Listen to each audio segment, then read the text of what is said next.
See? That's what I call smooth. That's the difference you get when you make your own. Look at that sky, man. It's like so high. No, no, no. That's what we call an optional illusion.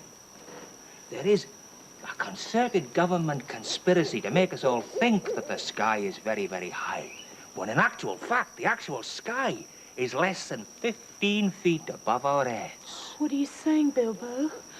That the stars and the planets and everything are not actually as high as we actually think? No, no. You could get to Pluto on a good pogo stick. Oh, you can see why they'd want to suppress that. You'd have everybody on trampolines, like emigrating to Jupiter. Exactly. Wait. Wait. What? What is it?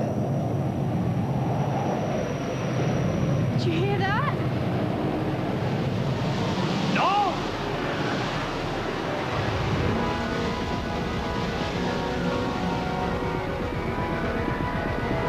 What is it, Bilbo?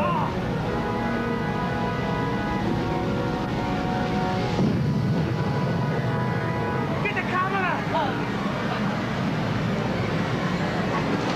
We haven't got a camera! What about a sketch pad?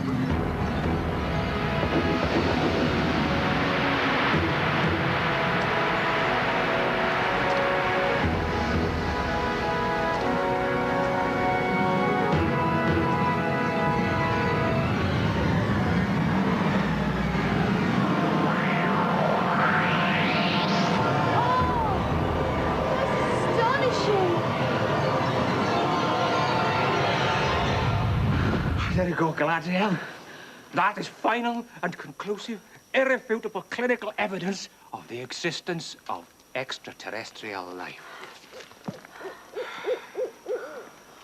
Oh, wow. Let's see the military establishment try to wriggle their way out of that one. Oh, nice one, Bill. Yeah.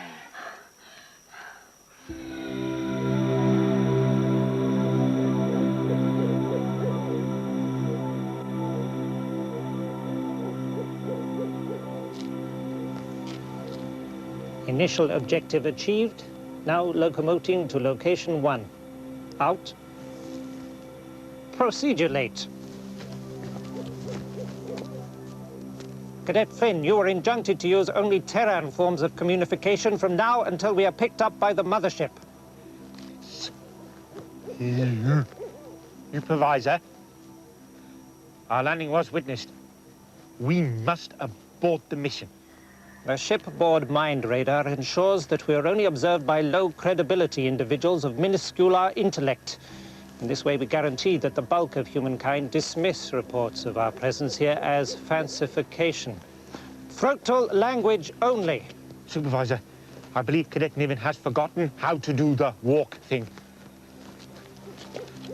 I thought you were fully schooled in humanesque perambulation, Cadet Niven. Indeed, Supervisor. I graduated top of my class in Introduction to Walking and gained a commendation in walking briskly. Just give me a moment. It will all come back. Up, forward, down. Don't help him. Up, forward, down. Yes, that's it. Up, forward, down. Yeah, it's all coming back. Up, forward, down. Now, this is the tricky bit. Up, up, up. Other leg. Other leg, right. Of course.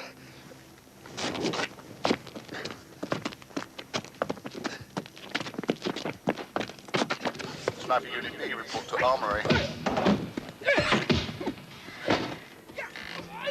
Ah, I have got some fantastic news. Go away, Harry. We've got a new assignment together. No, we haven't. Don't be like this, Rena. I know you've been pining.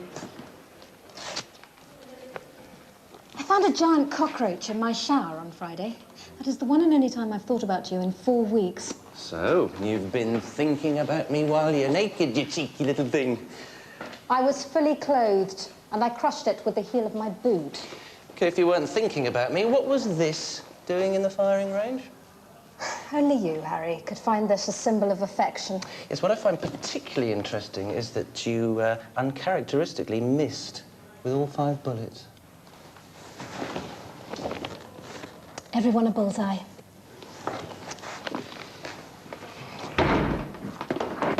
You're wasting vital time with this totally not convincing, hard-to-get routine, Rena. We've got a definite UFO tracing. What, they're putting us on little green men duty? Well, I know it's not exactly a promotion. Promotion? Chasing flying saucers is one step up from traffic duty in this agency. What next? Rescuing kittens from trees? I've got a good feeling about this one. Yeah, I'm sick of your good feelings, Harry. I'm sick of you. I'm not partnering you anymore. Well, after 11 years, that's it. I've put up with you for long enough. This last fiasco nearly cost me my career, not to mention my life.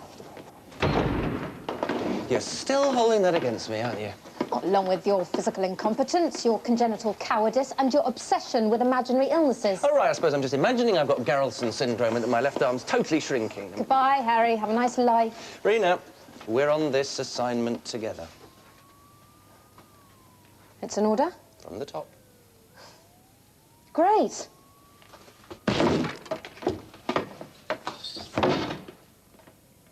Change legs. Up, forward, down. Change legs. Up, forward, down. Change legs. Stop! Forward. Stopping! Oh, that's another skill entirely, isn't it? Whoa.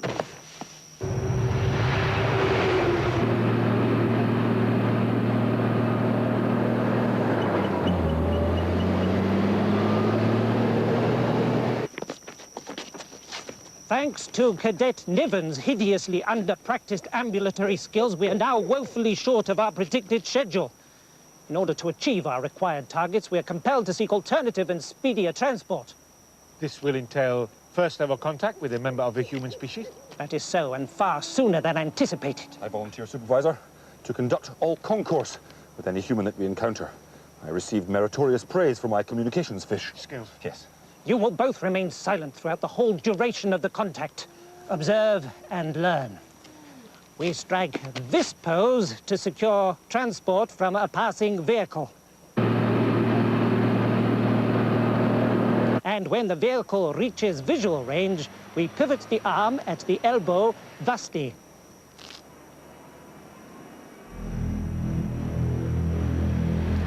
Affecting a widening of the lips to demonstrate affability.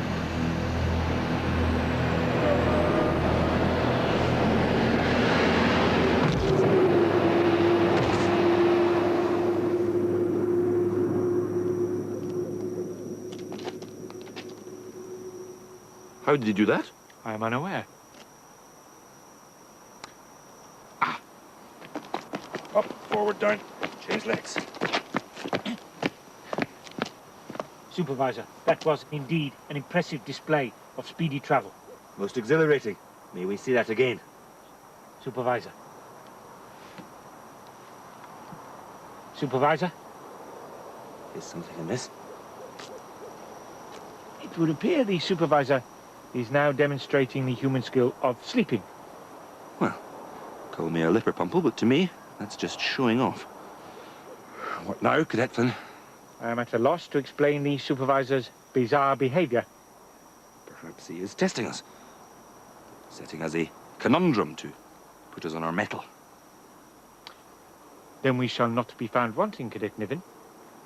Between us, we will carry the supervisor until such time as he awakens.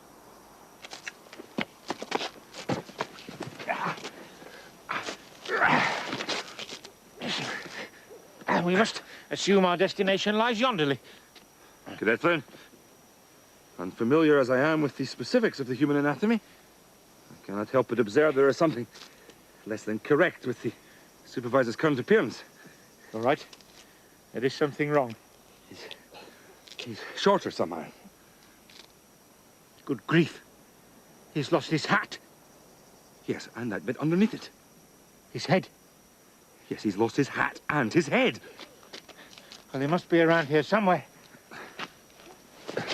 Stay here, Supervisor. They'll be right back.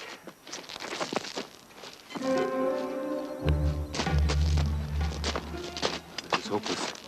We'll never find his head and his hat in this light. We have to find them. Otherwise, he'll have nothing to tip when he meets a female. Wait. Wait, I think I've got them.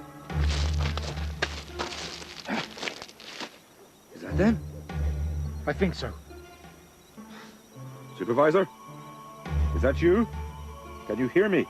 I don't think he can hear me. His viewing orbs are open. Then, either he is deliberately ignoring me, or this isn't him.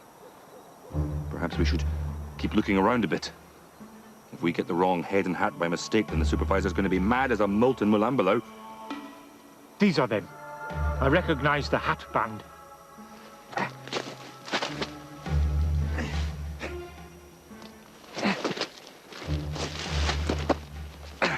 This is such a relief. Crisis averted. There you are. I think you'll agree, Supervisor, that Cadet Niven and I passed your little test with flying colours. Perhaps now we can proceed. Now what? Perhaps you didn't put it on quite correctly.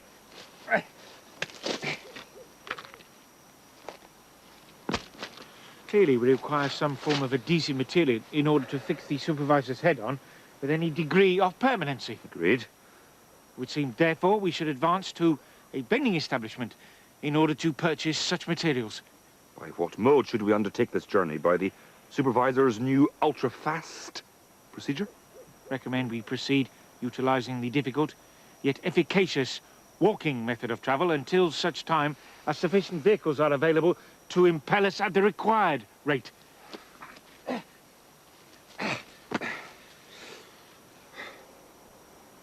Up, forward, down, change legs.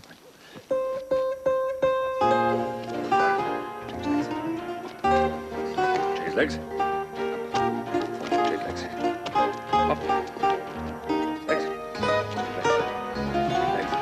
Up. Change legs. Change legs. Change legs.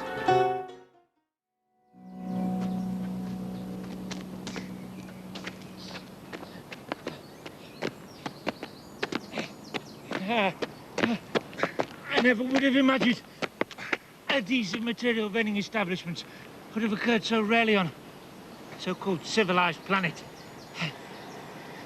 Attend, Cadet Flynn. I detect the portentous vibrations of an oncoming vehicle in my things on the side of my head. Let us avail ourselves of its propulsion.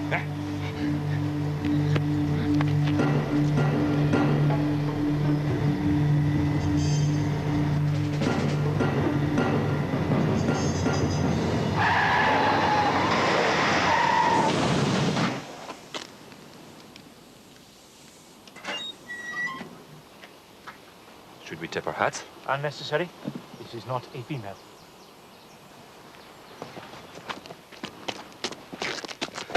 Are you mad? You could have killed us all. Good fellow, we were merely attempting to secure increased acceleration from your vehicle. It was your rather perilous maneuvering that occasionated the danger and rendered your craft ditch-bound. You are mad. We were merely seeking transport to an adhesive vendor's in order to repair our companion, who is temporarily broken. In his current separated state, he is unable to ambulate efficiently. Unlike you. Cadet Flynn, may I volunteer for the adhesive materials purchasing mission? Are you ready for the boiling cauldron of Terran contact? I have never been readier. Very well, Cadet Niven. The briefcase contains various forms of Terran purchasing commodities. Which should I use? As you should be aware, most of this planet operates on a petrol-based economic system. Of course. Yes. Remember your politeness protocols. Keep communication to a minimum. Do nothing that will compromise this mission. Cadet Flynn, I'm perfectly capable of passing myself off as a fully fledged member of the human species.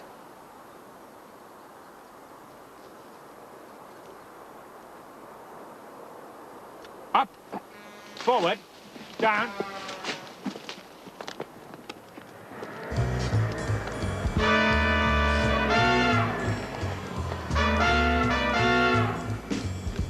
sounds like this is a real thing, Rena. Classic description. Dark suits, old-fashioned hats, bizarre speech patterns. I think they're still around.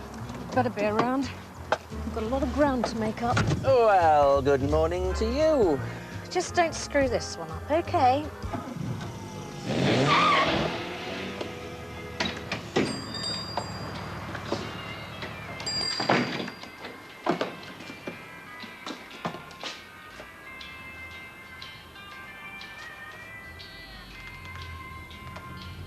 Pardon me, are you a female person? Am I what? Are you of the female persuasion? Last time I looked, I was. Sorry about that. I'm new here.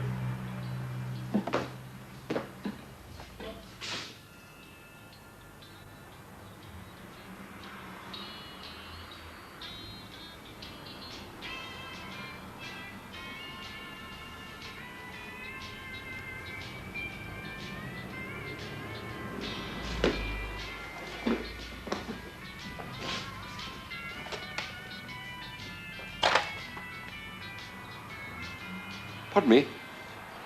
Is this tape adhesive? Adhesive? Does it facilitate the adhesion of one surface to another? Do you mean is it sticky? That's what I said. It's a cassette tape. Is it a sticky cassette tape? No. Are you positive? It does claim to be magnetic. Are you looking for sticky tape? I am. Over there.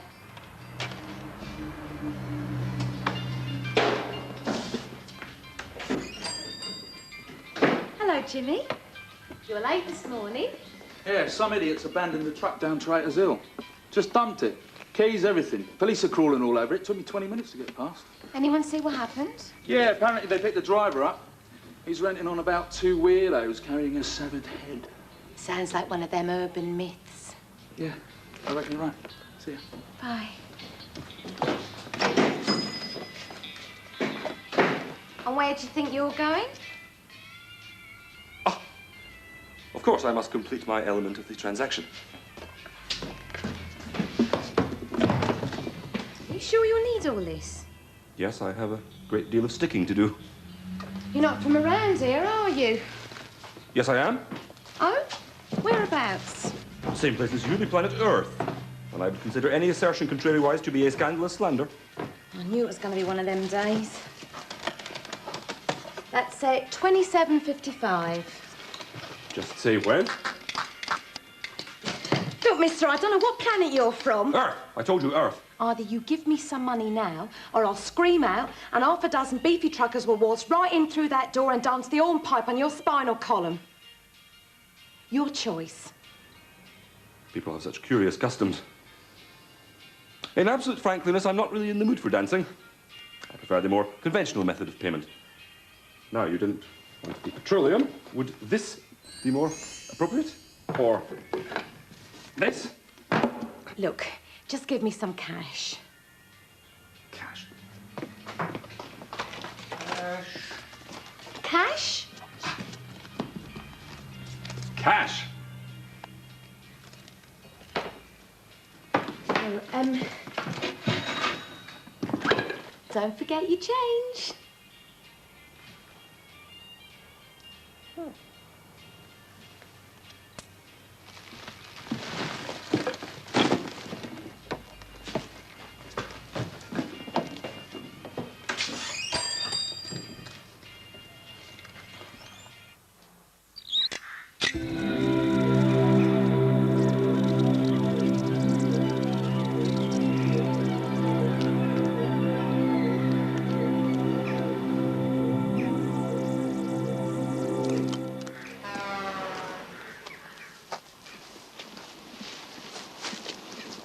What was the source of your delay, Cadet Niven? The vending female's mastery of Terran protocol was somewhat less proficient than the circumstances required. Look what I managed to wheedle out of her. But you did secure the adhesive. Only after some crafty bargaining on my part. Are you aware, Cadet Flynn, it is possible to purchase materials here by dancing with manly male personages? I tell you, the sooner we get the supervisor back in one piece, the better it will be for all of us. What is this tone? I discovered it in the inner pouch of the supervisor's jacket. It is a training instruction manual. I found it to be exceptionally illuminating. Are you sure you should be reading this? Supervisor finds it missing. He's going to be pretty darn mad once he gets his head back on. I'm convinced he wishes us to demonstrate initiative and work things out for ourselves as much as possible. For example, you may have noticed a strange cramping sensation in your midsection. Indeed I have. Accompanied by peculiar bubbling sounds. Apparently, we need to perform a function known as eating. Eating? Yes. Humans do eating on a regular basis. It involves the insertion into the largest facial orifice of a substance known as food. To what end do they submit themselves to this ignominy? To prevent the cramping sensations and bubbling noises. Why have the cramping and noises in the first place? I have not yet finished that chapter. There. That's a damned fine job, Cadet Flynn. If he's not fixed now, he never will be. Hello? Supervisor? How are you feeling, sir? Clearly, Cadet Niven, our initiative test remains uncompleted. I suggest we repair to the adjacent hostelry to submit ourselves to the food ritual. And the supervisor? We will have to carry him. Supervisor, you really are making this difficult.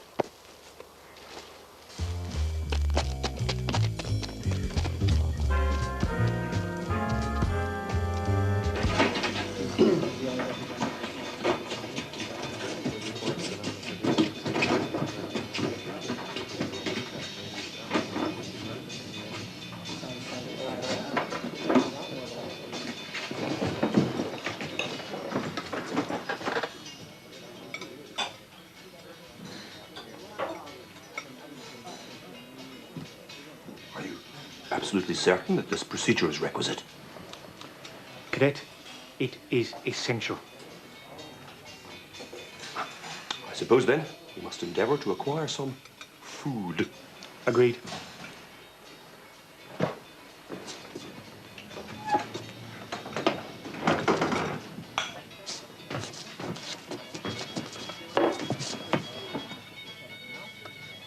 Mission accomplished. Do we not require some eating tools in order to cram this repulsive stuff into our orifices? Ah, many thanks, stout fellow. Now, where to begin?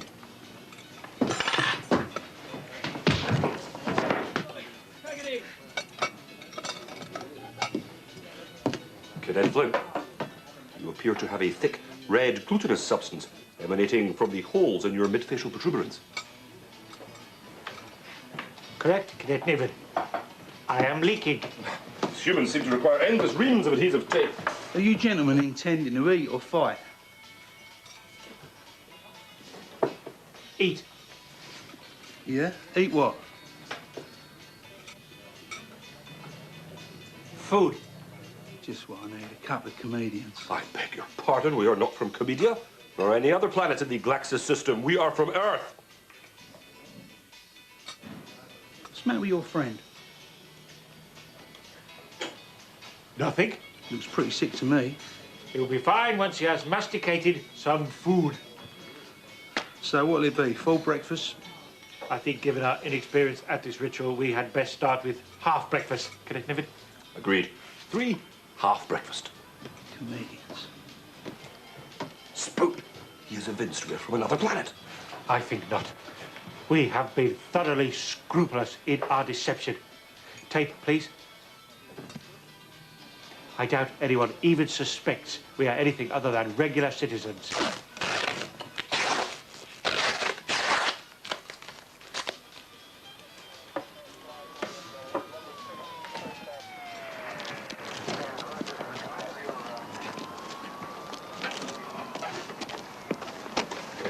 This isn't the usual thing, Rena. I think something's gone wrong. Take that off. Nice driving, by the way. Got whiplash now. No, you haven't. Take that off. Off! All right. Something's definitely gone wrong. Right, 3 men. One of them has to be carried by the others. And the third one... I've never seen footprints like these. He's thumping his foot down with every step. It's as if he never learned to walk properly. The truck driver claimed one of them showed him a decapitated body. Said something like his friend was temporarily broken. Sounds like they've lost their leader. Never going to find them. 2 interplanetary visitors whose knowledge of Earth culture appears to be derived solely from early television broadcasts, carting around a decapitated body and its detached head, and walking like cartoon giants. They're going to be fairly tricky to spot. Actually, I think I really do have whiplash.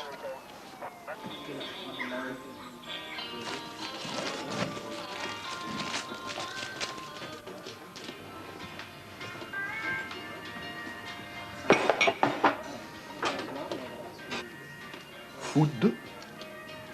Looks squishier than I had anticipated. Ah, well, here goes.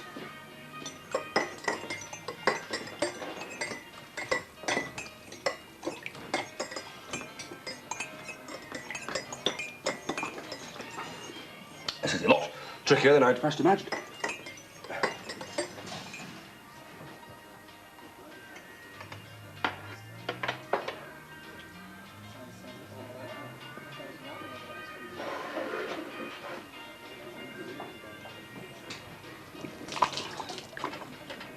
It's not nearly as unpleasant as it looked.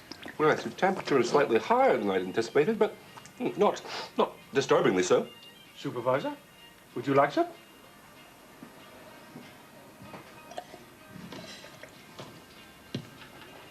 He is refusing to open his orifice. Try these.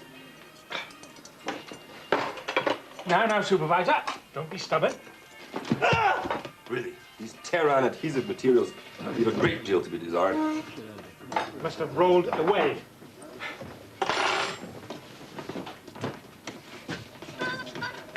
Excuse me, sullen-featured fellow. Have you seen my companion's head? I always did think a circular head was a particularly poor design concept. Ah! Here he is. Where's his hat? Ah, here. You tape him up. I'll look for his hat.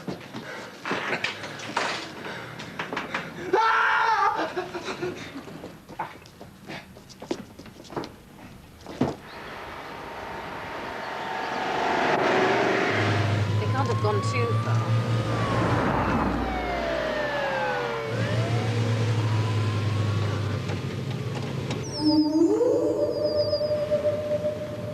Harry, did you see that? See what? Nothing.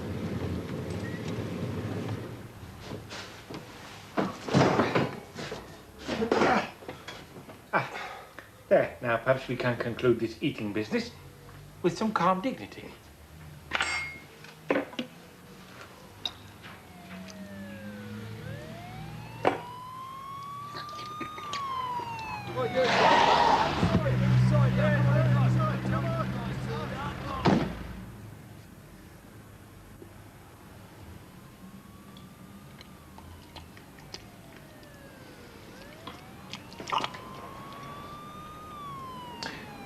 What think you, Cadet Niven? Frankly, I find the whole ritual pointless and dull. All right, then, let's not have any silliness. Just stand up slowly and very gently raise your hands into the air. Are you addressing us? Bebuttoned personages? In the air, nice and slowly. Is this a conventional element of the eating ritual? We must assume so. As I indicated, I have not yet finished the pertinent chapter. I'm asking you one more time. On your feet, arms in the air. Wait, I have it. This is the making a purchase by dancing with men method of payment. Ah, let's see. Now, we stand slowly. And then, like this. Shouldn't there be a musical noise to facilitate the mutuality of rhythm in this procedure?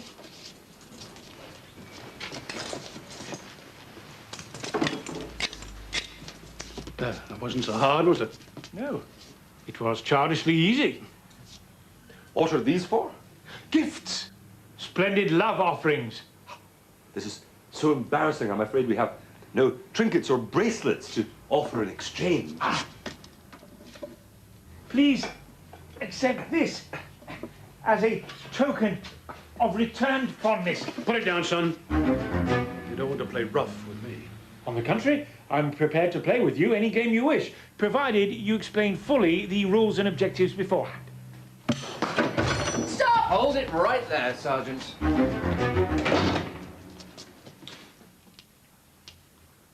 A female personage.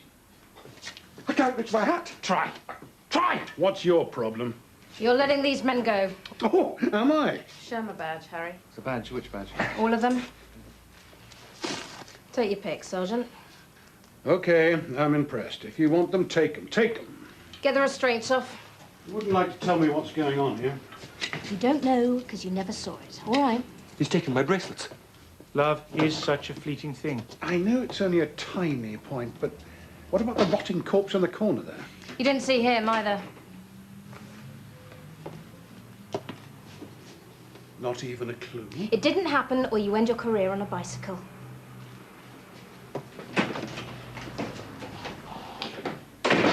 Perhaps, Cadet Niven, we had better be leaving likewise. Where are you going? Well, we're not absolutely certain. Female personage. We are waiting for our companion to revive. Perhaps we could offer you a lift. A lift? A ride in our car. Ah. Well, thanks awfully, but it will not be necessary for us to lift or ride in your car.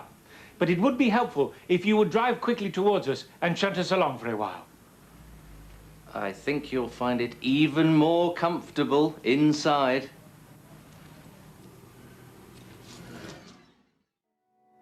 Now what? We take them in, of course. Right, so they get incarcerated in a secret research unit, have surgical experiments performed on them, and we never see them again.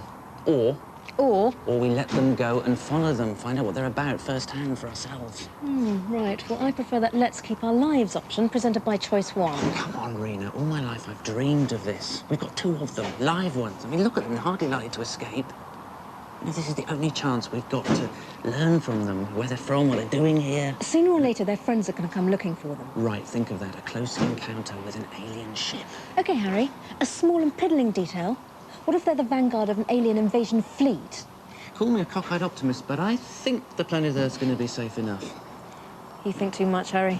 Now, I'm taking them in. We've made one mistake too many. Rena. I'm taking them in. And the minute, the instant, the millisecond things look like they're getting out of hand and I can't take them in, I'm going to have to void their warranties. You are such a sweetie. Kindly female, our companion is ensconced in your vehicle. You can call me Rena. Before we undertake this voyage, female Rena, may we tender payment for the anticipated service provisionment? No, it's our pleasure. We insist. We wish to employ the traditional dancing method of payment. Cadet Niven?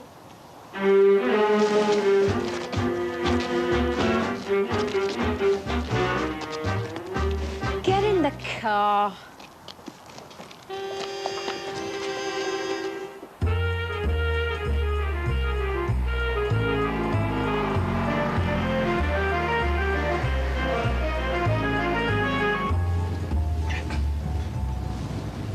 Cadet Niven, are you detecting a rich and not altogether pleasant sensory input through the twin apertures of your front central facial protuberance? Indeed I am, Cadet Flynn. However, as yet one more example of poor humanoid design, the protuberances' holes are far too close together for me to effecate a bilateral fix on the source. Stop the car, Rena! What? Pull her up!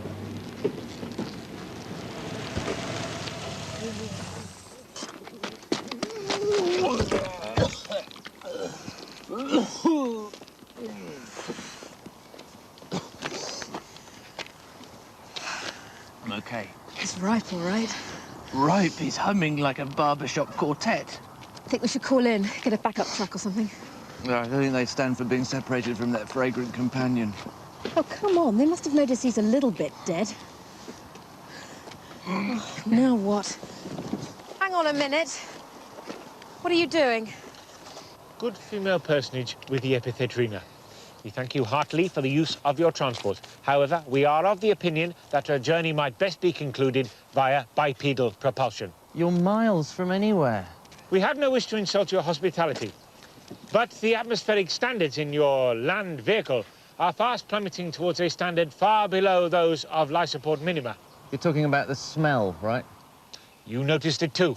Yep, I think they're probably noticing it on Pluto.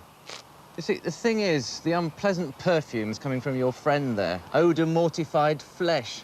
Let me call up some separate transport for him. Ah.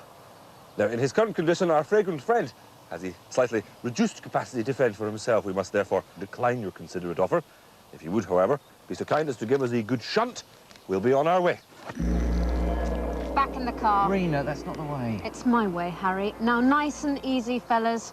Get back inside the car. Is that what I think it is? What do you think it is?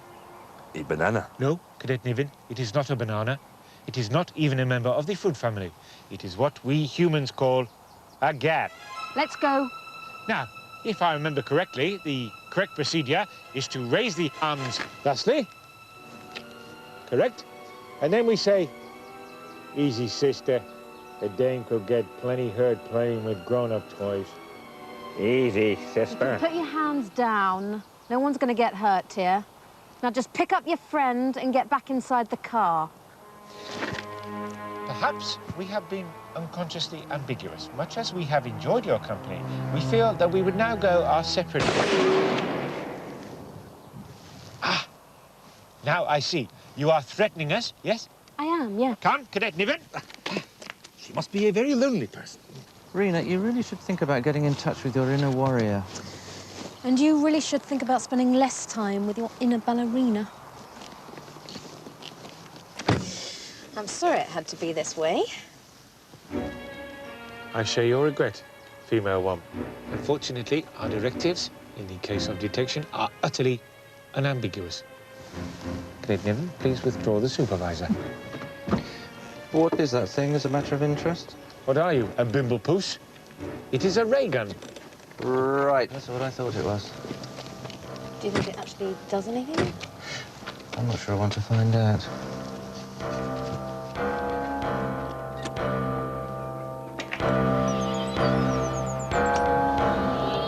Stand clear of the doors.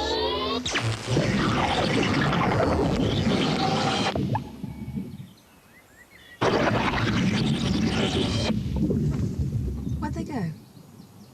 I don't think they went anywhere. I think it's us who've gone somewhere. Where? Where did we go?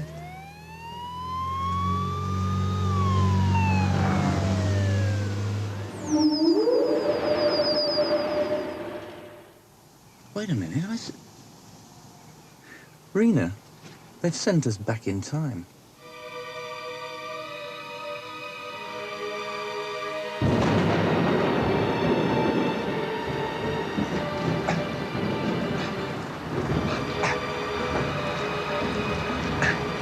Now what?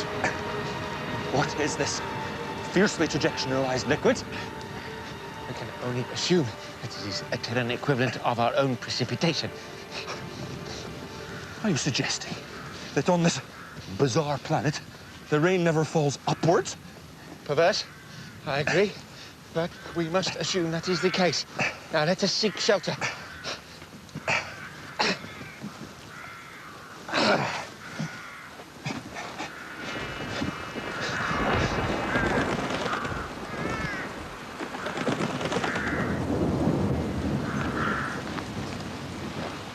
Cadet Flynn, is there documentation concerning the natural enemies of the human species? Indeed, copious documentation. There are two main Terran predators, flies and bees. Cadet Flynn, it is my considered and professional opinion that we should, in fact, go home now. Go home? As pronto-missilistically as possible. Please? Cadet Niven, I fear perhaps you have savagely underestimated our current predicamentation. I'm very well aware of how predicamentated we are. That is why I wish to go home. Let us assess our current situation. For how long have we been perambulating? Approximately 175.7 Yuli starts. Must I constantly imprecate you? to use Terran measuring systems? Apologies, Cadet. That would be... We have been walking non-stop for 27 years, 5 months, I think you forgot to carry the Glimbart. Ah, whoopsie. Right. A little over 11 Terran hours. Thereby exceeding projected mission maximum by a factor of 11. Indeed. The longest Terran incursion by a member of our species hitherto recorded was 2 Earth hours. Of course, the famous Glanz Sperachak landing, wherein was discovered the Earth creature we now know as the Cadet. I need hardly remind you, then, of the planet-wide panic accompanied by that particular mission overrun. Indeed. There was much furzulating in the Ferroderm that day. We have a mission, Cadet. A mission so important and secret that we are not of sufficient rank or status to be informed of its objectives. Are you prepared, then, Cadet, to forsake that mission, whatever it is, before we have completed it?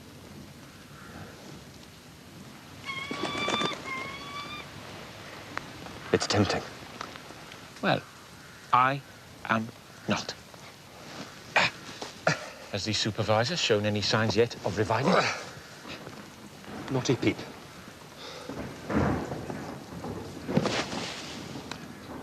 Very well, then.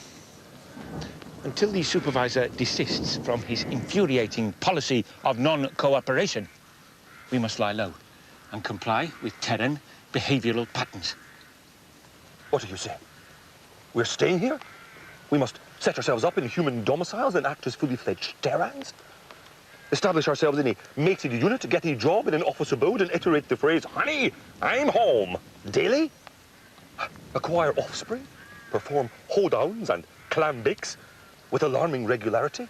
Break inexplicably into song mid-conversation and perform elaborate dance routines? Herd cattle to a place called Wyoming and fire projectile weapons at manly male threatening personages in black outfits?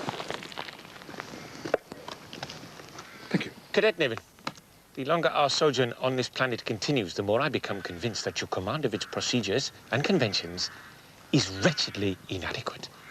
I resent the scandalous implication that I failed to gain pass standard in 9 out of the 11 required tests and bribed a fellow student to get on this mission. I made no such imputation. Good, because it is an utter falsehood. O and K, then. We must rise above our personal trepidationings and carry on with our extremely accomplished human subterfuge as long as necessary. Very well. You are competent to attempt sane without resorting to the panic technique of racing towards the wire fence, screaming, "No, no, no, I can't take it anymore." Of course. I'm not a complete mannequin, am I, you know? Very well, then. We will perambulate to the nearest inhabited zone and secure temporary lodgings.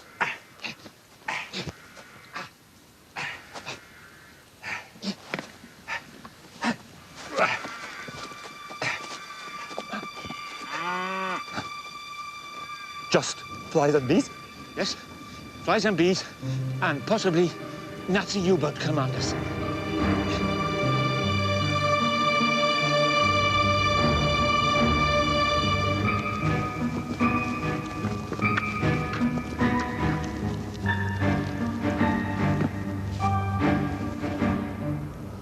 Look at that. 1,000 glittering lights, a million souls. And look, over there. Dog eggs.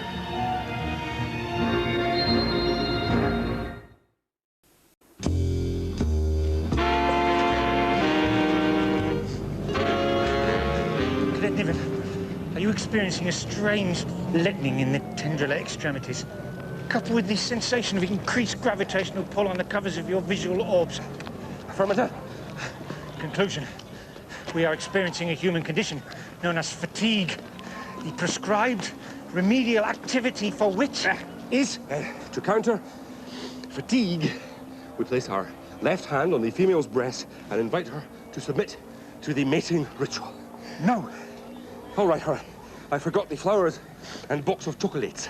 First, you purchase the nice box of chocolates. Cadet Niven, you are confusing the remedy for erotic arousal. To dispel fatigue, we do the sleep thing. You are such a stickler. And in order to do the sleep thing, we require... Yes, don't tell me, I know this. It's long, flat, and soft. A bicycle. A bed! A bed, I knew that. You will attend the supervisor, Cadet Niven, while I secure a room or rooms containing one or more bed or beds.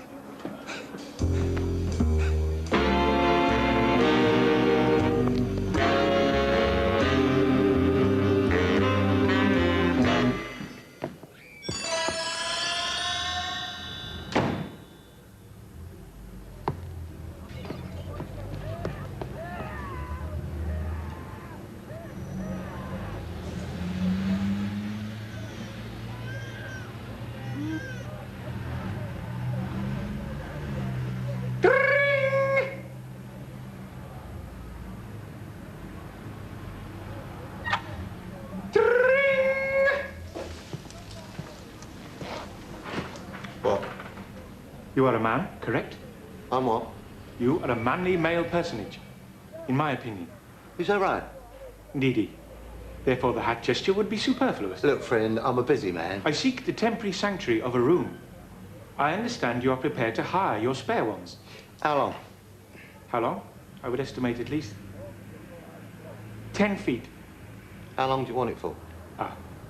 7.5 hours, or until the local star illuminates this hemisphere, whichever is the sooner. You want it for the night? No. 7½ of your hours will suffice. It's cheaper by the night. Really? The hourly thing, that's mainly for couples. See what I mean? Couples? How about threesomes? Threesomes, foursomes, one man and his dog. It's immaterial to me. There will be 3 of us occupying the room. Like I say, whatever. That'll be 25 plus 5 for clean sheets. Fill this in.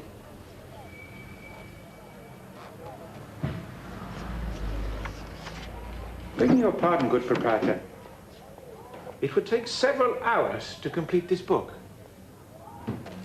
Good sir, what? Much as I am desirous of observing your regulatory guidelines, I fear I do not have the time to fill in this weighty tome. I am already beset by fatigue. You just fill in one line. That is acceptable. Name? Flynn? Address? What is it? What's what? The address. Here? Yes, here. You put in your own address. This is my address. Your home address, where you live. Good fellow, sporting counterfeit hair, not wishing to be pernicious. I must point out the ludicrous flaw in your argument. Had I a home address, surely I would avail myself of the rooms therein to perform the sleeping ritual. Look, friend, you're mistaking me for someone who could give a damn. Look at all these people. They don't put in their real addresses. They don't even put in their real names. They lie? They make them up, see? Do you really think the bloke in number 17 is Pope Gregory V? Do you think Adolf Hitler is bunking out in number 29? I see. So, I invent a false name, a fallacious address, and a spurious nationality, and enter them in this database. That's right. To what end? It's the law. I see. Name? Flynn Periwinkle. Address? Planet 167, the Vegelian system. Nationality? Libolian.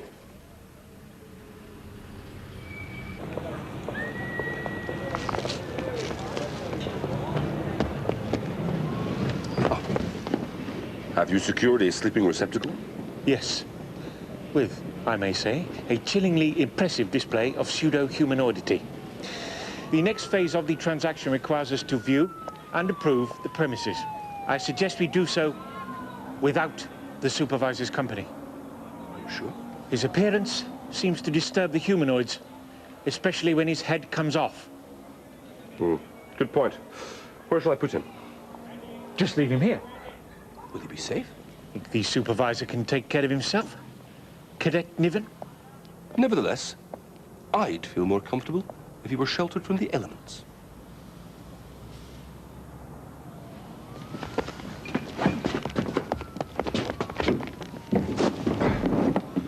Don't worry, Supervisor. We shall return post-hastily.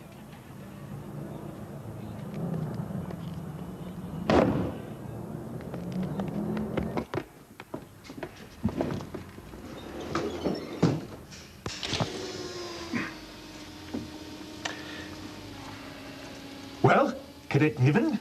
I like it. Slightly less roomy than I'd imagined, but it does have a certain quaint charm. Yes, the decor leaves a little to be desired and is somewhat cramped. Nonetheless, it is extremely convenient for the front door, and it will serve our purposes handsomely. Agreed. We'll take it.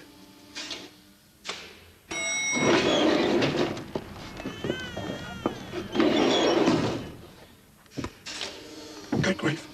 Visitors already? Good evening. Female person with brutally over-applied cosmetics. Welcome to our humble dwelling. Please excuse the state of the place. We've only just moved in. We haven't quite got it as we'd like it yet, but... Oh, and you brought us some gifts. I am deeply touched. You said it.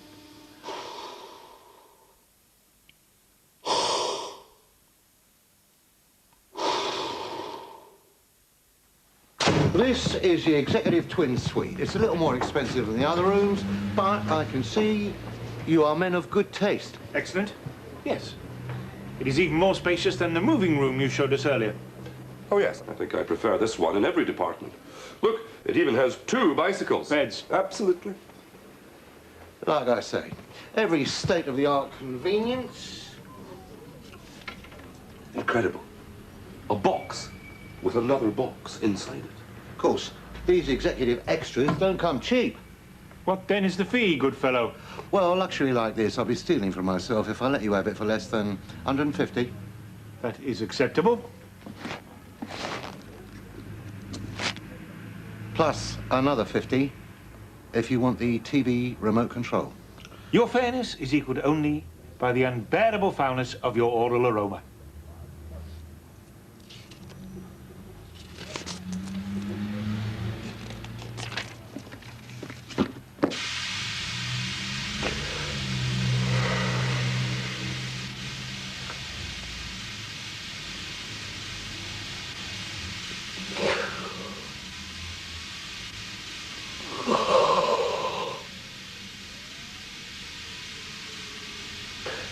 I'm not wholly convinced that this remote control is performing entirely correctly.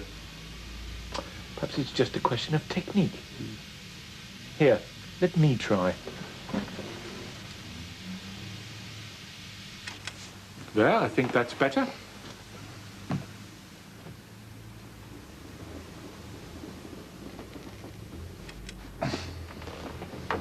I was enjoying that. Cadet Niven, must I remind you of the primary purpose for our being here? Yes. To perform the sleeping ritual. Of course, yes. Well then. Right.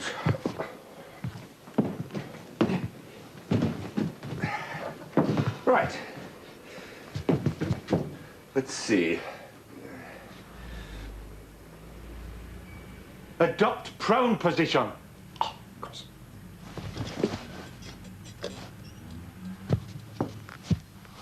Don't tell me. Eliminate visual input. And simply wait. Cadet Niven? Yes, Cadet Flynn?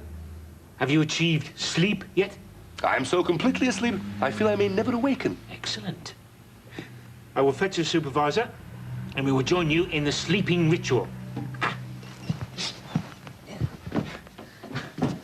Hopefully, when we rouse ourselves at hemispheric illumination time, he will feel more inclined to communicate with us.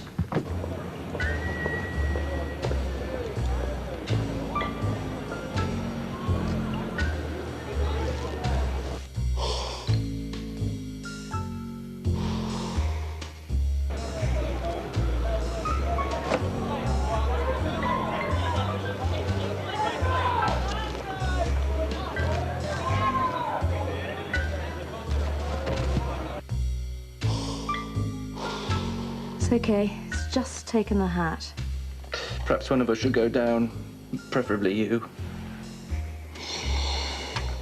I'll be coming back for him soon. Better sit tight. What the hell is he doing in there?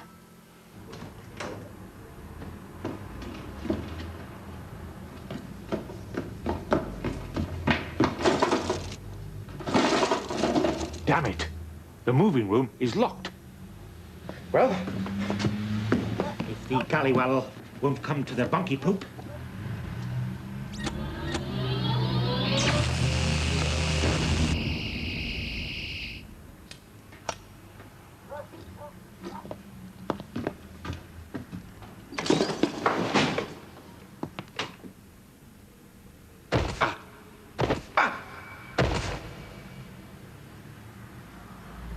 Yep. That would be what they call pain. It's keeping him. Uh-oh, trouble.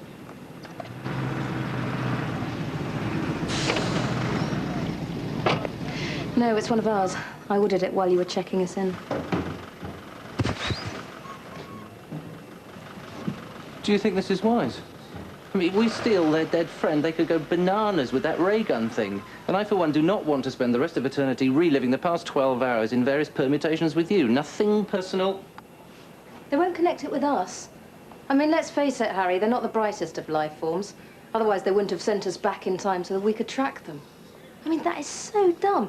Send us forward, sideways, anyways. But no, they put us right back in the position where we can pick up the trail and follow them. Now what, room service? A little something I ordered from hardware.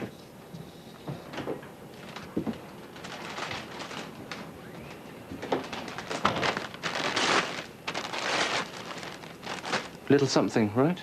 They're not going to catch us napping again.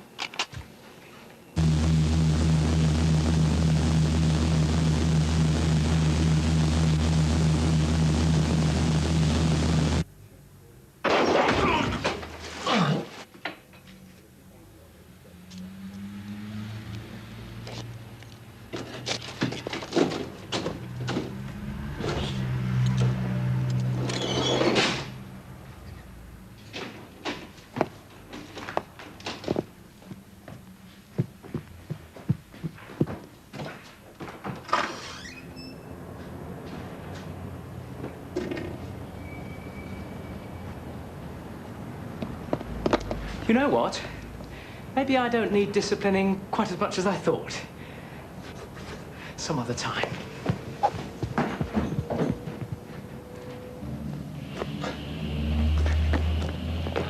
Supervisor? Supervisor? Okay, just nice and still now.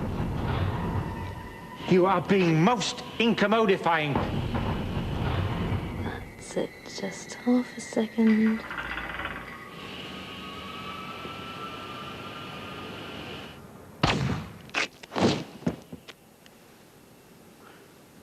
That was subtle.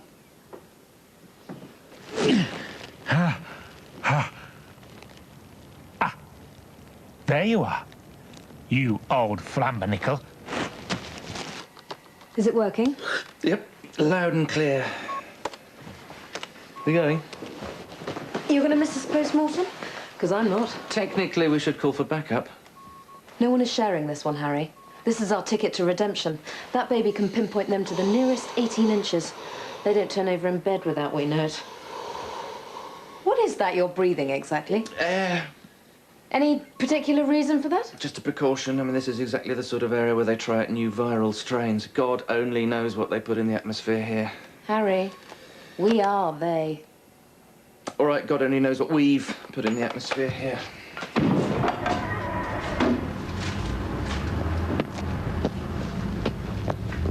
Hey, just what the hell is going on with you? I'm sorry. How may I be of assistance? Hey, no problem. Are you sure? Absolutely. You just carry on with whatever you want to do. Like I say, I'm blind, deaf and dumb. I'm not even seeing you right now. I never saw you. Who are you, anyway?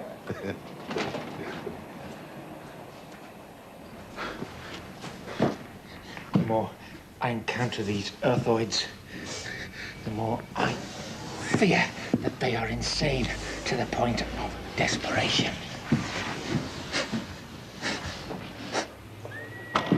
Cadet Niven? Yes, Cadet Flynn? Are you still sleeping? Like a Terran suckling. Good, then the supervisor and I will endeavour not to disturb you. Cadet Flynn, do you suppose I have performed the sleep ritual for a sufficient duration? I hardly think so. Why? Brutally, I find the ritual pointless and, yes, frankly, dull beyond belief. I shall awake. Right. Let's see. Oh, barely a snooze. I see you've brought the supervisor up then. Yes. The impish old rascal had vacated his place of shelter and secreted himself in a new location.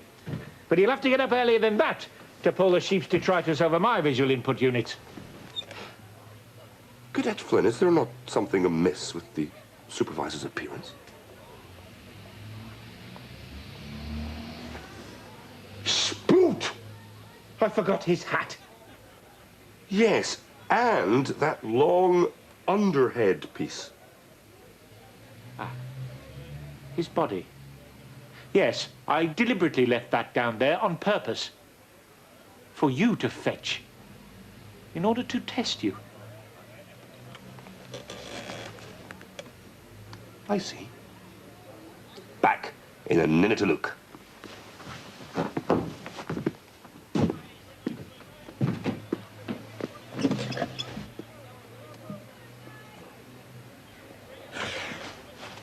Cadet Niven! The moving room is not fully...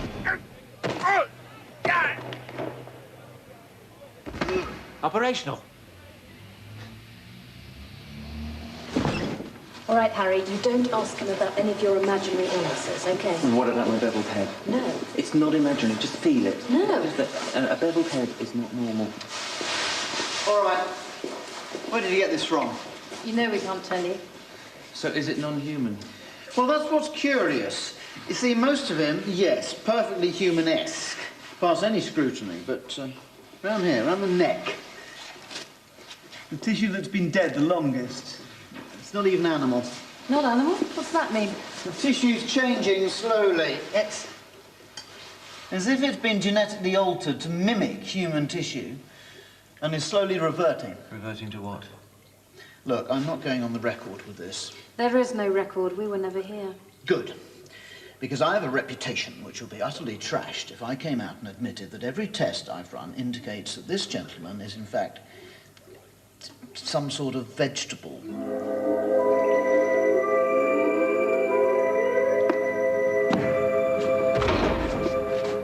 Well, thank you so extremely not at all, Cadet Flynn, for your timely non-warning about the moving room.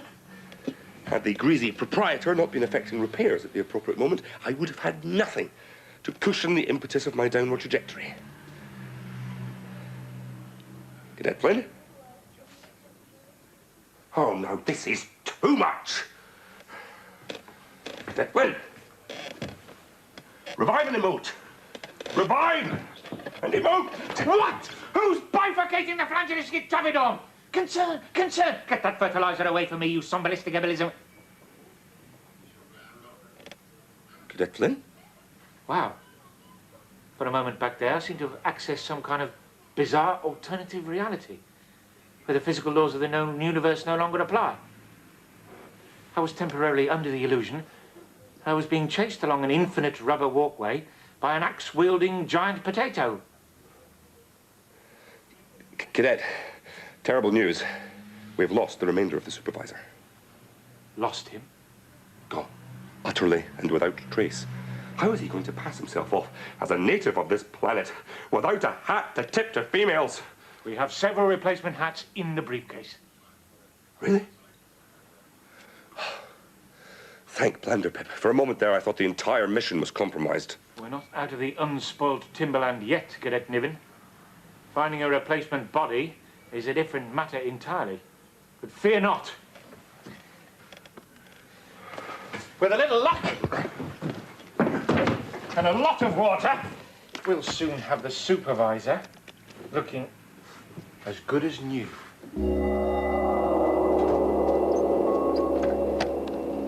Still in the room, right? Yeah. Hard to say, but I guess they were sleeping. Let's take them. I say we call for backup. No, I've told you. We need this, Harry. It's our one chance to get a piece of the big one. What, the Anderson thing?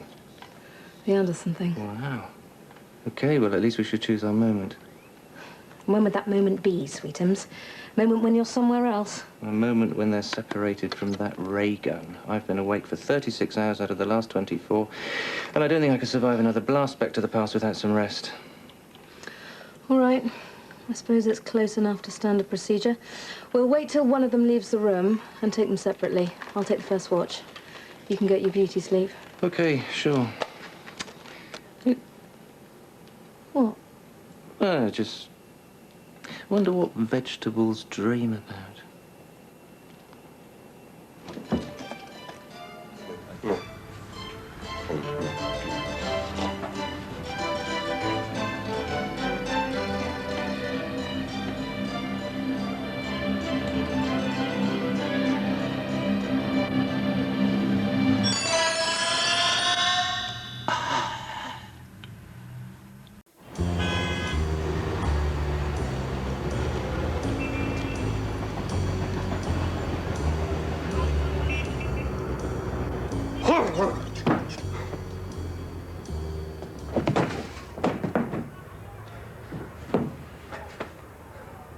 Cadet Flynn, please desist from the enactment of the sleep ritual. Cadet Flynn? Cadet Flynn! Great fosulating manoderms. The room appears to have rotated sideways. Not so. You are oriented horizontally. I knew that. Of course. Cadet Flynn, may I impose upon you to refamiliarize me with the walking procedure?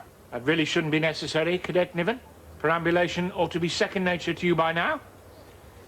It's simply a matter of humility. It's all to do with weight transference. Basically a controlled fall. You then engage the trailing limb. Thusly. And there. I'm walking like a pro.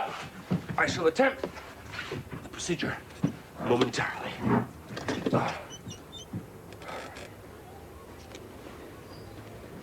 Are you all right, Cadet? I have no idea.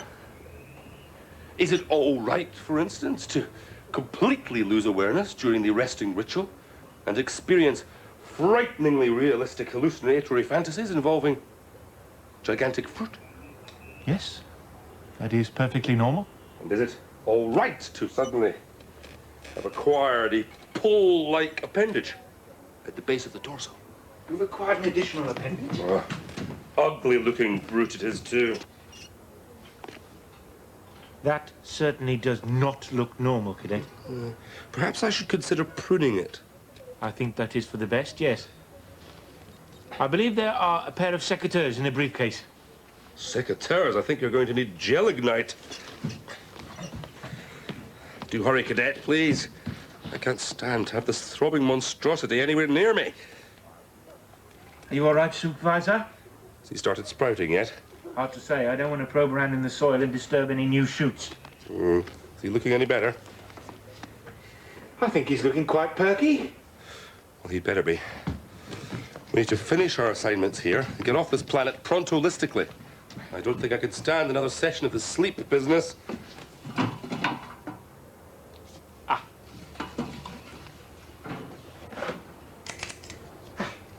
Let's trim off that unsightly protuberance before it starts to sprout leaves.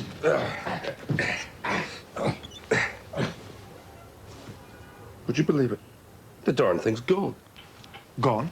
Well, not gone exactly, but it has... Look, it has shriveled considerably. Look, it's gone back to its former, less offensive, floppy consistency. So I get rid of it anyway? Oh, what the hey? Let's leave it just now, eh? If it happens again, I'll personally remove it with a fire axe. Very well, then. It now behoves us to reassess our mission parameters in the light of the supervisor's seedling state. I propose we lay low until he effects full adult growth. I accord. Even though complete maturation may lie several seasons hence. Surely not.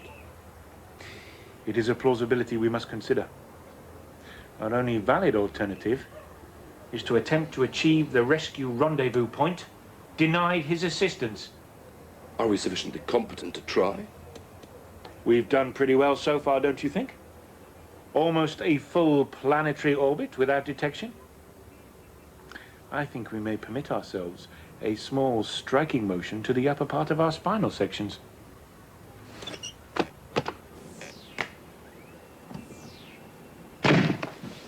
They up yet? Yeah. Did you bring my double latte decaf dusted with cinnamon? Are you insane?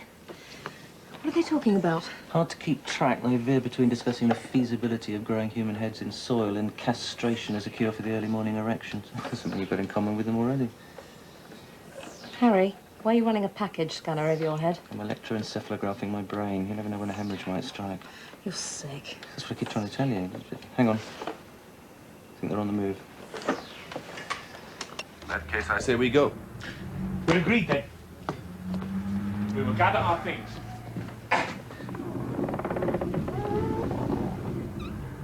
What the blazing furocax was that? It appeared to emanate from my midsection interior. Can you do it again? Apparently not. It's of no moment. We need to acquire some sort of...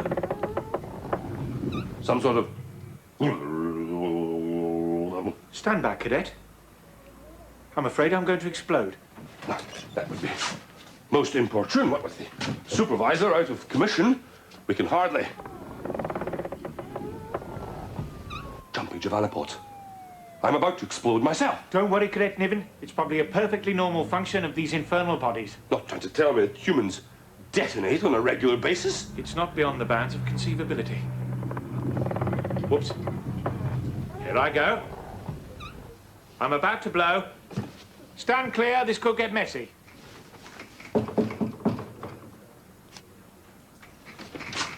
Who's that? Whoever it is, get rid of them. We certainly don't want visitors while I'm exploding.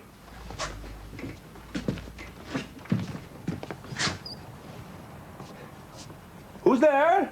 Room service? No, thank you. We already have a room.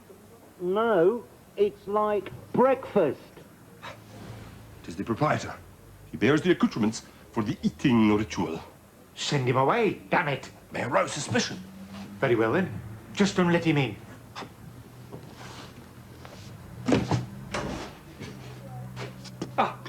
Thank you very much, repulsively featured fellow. It will be a little easier if you open the door a tad. It's fine. See? Problem solved. You want I should get you another one? No, this will be fine. Ah, yes. This is one fast-breaking ceremony I can't wait to commence. Yummy yumsters. You okay now? Oh, yes. Nothing for you to furrow your grim, oily brow over. There may be a small, controlled explosion or two in a short while. Nothing out of the ordinary. Yeah, well, like I say, your business is your business, buddy. Very well. I'll bid you good day. There is the small matter of, payment, yes. Sounds like you're ready for breakfast, bub. Yeah. How would you prefer payment? Well, cash, diamonds, drugs, whatever. Well, will this suffice? Well, what's here then? 100, yeah, that should do it. If there's anything else you want, and I do mean anything, I'm your man. I want you to go. Well, it's a done deal. Come to Dada, babies. Soon you're going to have lots of brothers and sisters. Did you hear that? That man implied this thunderous internal clamour is somehow connected to the ingestion process. Is that feasible? The eating ritual is some form of antidote to spontaneous explosion? A faint hope, true, but our only one. Well then, let's not waste a moment. Now, I think I just about got everything. I had no idea that human food was mobile. Really? Well, best tuck in before we blast ourselves to smithereens. Yummy yumsters.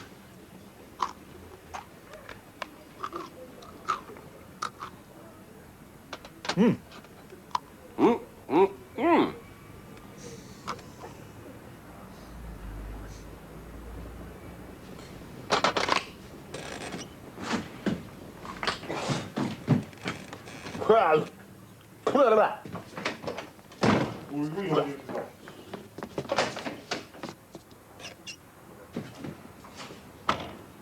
is the name of that little room again? The wardrobe. Well, did you enjoy the breakfast? Quite superb. Agreed. Delicious in every detail. And now, suitably refreshed, we must venture forth to acquire a suitable receptacle to conceal the supervisor. My accord. Wait, cadet. There is a small piece of invertebrate chitinous matter dangling from your orifice.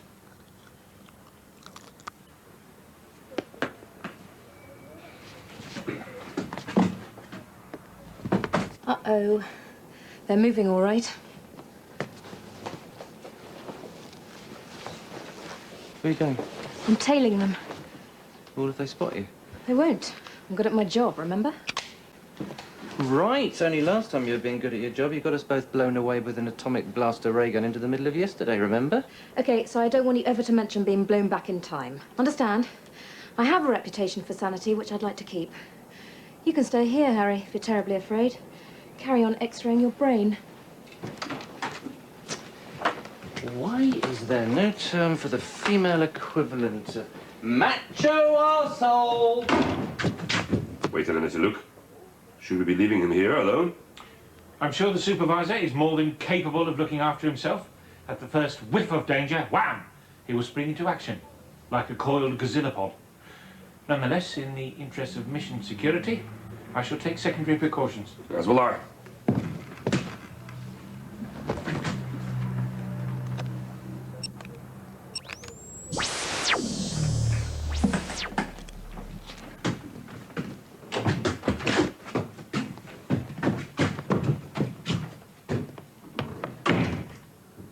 I don't know what they do. I heard some talk of explosives. Are you saying to me terrorists? They don't look like terrorists. Because if you're saying to me terrorists, you're rapidly losing my attention. It's a pushover job, Rats. A steel pipe to the back of the head, bam, bam, we're in clover, permanent. I keep on hearing the phrase, died in the explosion. I see us lounging on a yacht, smoking cigars made of rolled 100 bills, our every revolting whim pandered to by leather-thonged babes with nipples like organ stops. I cannot hear you, because round and round in my head I hear, died in the explosion, died in the explosion. Look, I'm not saying terrorists, but two guys come out of nowhere with enough cash, gold and diamonds to buy the Park Langley Hotel, and they elect to stay here. These men have something to conceal. So now you're saying what? They're connected? Are you saying Cosa Nostra? Are you saying Ivan's men? What's the difference? Up behind them, bam, bam, we dump the bodies in the middle of nowhere. Who's to know? Because now I keep on hearing the phrase, sleeping with the fishes, sleeping with the fishes. This has to be them. Nonchalant now. I'm reading the paper! Gentlemen, how was breakfast? Magnificent, especially the crawling things. Crunchy munchy. See what I'm saying? Pushovers. Bam, bam.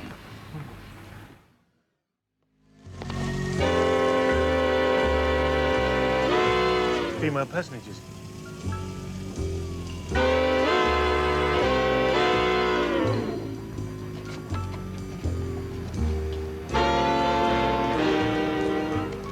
So do you want to take their room?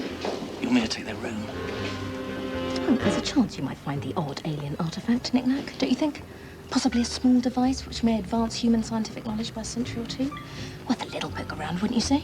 Unless, of course, you're overcome by timidity. Is it possible for you to open your mouth without a tidal wave of venomous loathing for the entire male population spewing forth? Of course it is, worm dong. Just worried, what if they split up? They've left the head in the room. They're coming back. Okay. Just don't take any chances. Oh, Harry, Tish.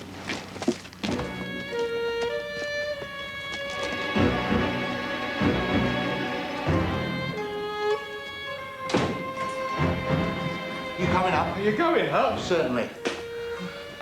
Because now I'm hearing concrete boots.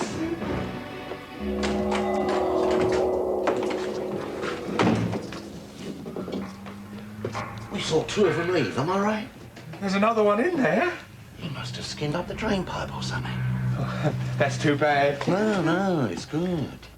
Completely alone. Complete with treasure trove briefcase. Bam, bam, rats. Bam, bam. Sleeping with the fishes, Bob. Sleeping with the fishes.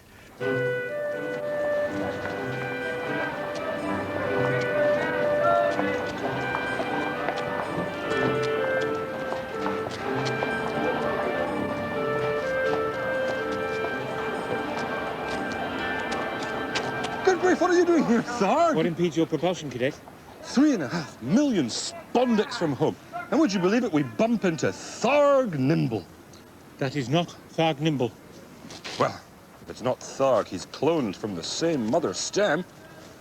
Ah, Mr. Head, what is the name of this one? It's a cabbage. And its name? Doesn't have a name, it's a cabbage. It doesn't have a name. It's a cabbage. An unnamed cabbage. What would you like its name to be? Tharg Nimble. Well, that's a good name. I'll tell you what, you buy it, I'll get it christened for you, It's for sale? Yes. All of these are for sale? Every last one of them. What kind of sicko pervert are you? Enslaving innocent vegetables and selling them to the highest bidder. Back where I come from, we have a name for people like you, and it's Banana Bandits! Well, where I come from, we got lots of words for people like you, and most of them begin with a W. Cadet. See what's going on here. Cadet, you're drawing undesirable attention. But the filthy trade, this man is It's blind. imperative that you remember the retrograde development of the human species. Now, I believe... What is it? Apologies, I was temporarily distracted from my thought train by an appealing olfactory input. I believe this cage will make an excellent container for the supervisor's... I detect the same input. And oddly enough, for some inexplicable reason, I find the fumes strangely appealing.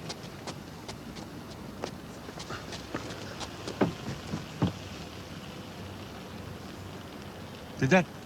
You were leaking again. You truly. We must get more adhesives. Prontolissimo.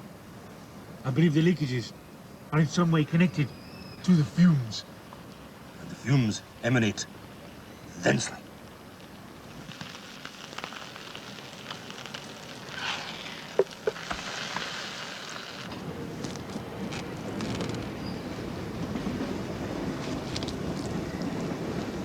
Can it be this defect too is in some way related to the eating process? Surely not. We partook of breakfast barely moments ago. Where did the first segment go? It must have dissolved somehow.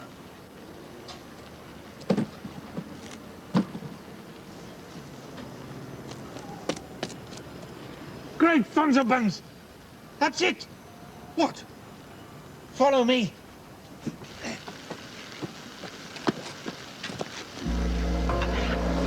Harry, are you in? Yes. Yes, Flynn, I just flew in using my super secret powers. Except for the remarks about my sex life, most of that's simply not true. I'm extremely resourceful. In fact, if you could see me now, you'd be very proud.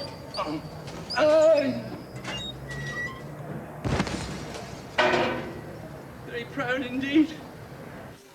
Well, you can't get a maningling punda, the ospulated transfumbalizer.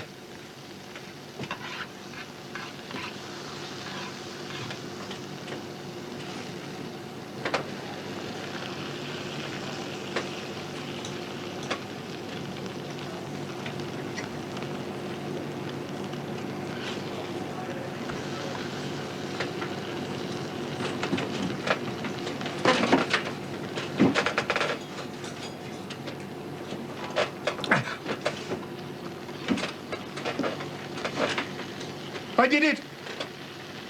I'm eating like a pro! Is it in any way a pleasant procedure? Oh, yeah.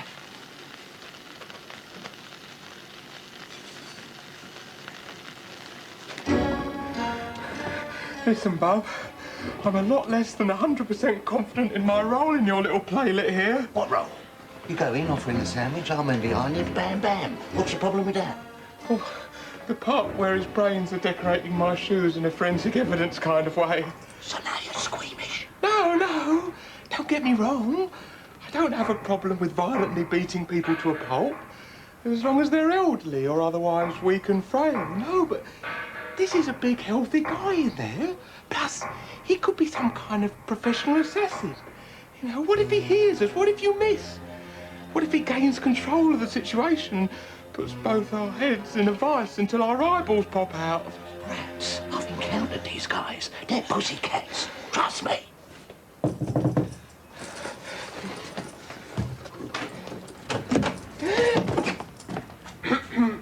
Room, whatever, service.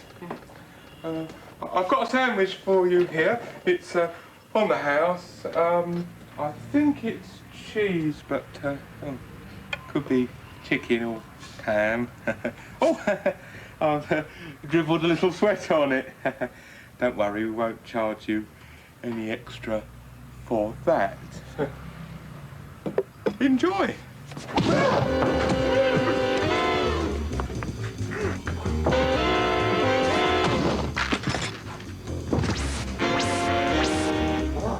What's going on? Rats?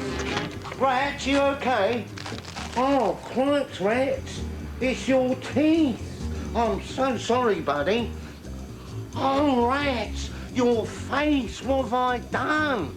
Oh, speak to me, buddy. Give me a sign that you can hear me. Here's a sign. Oh!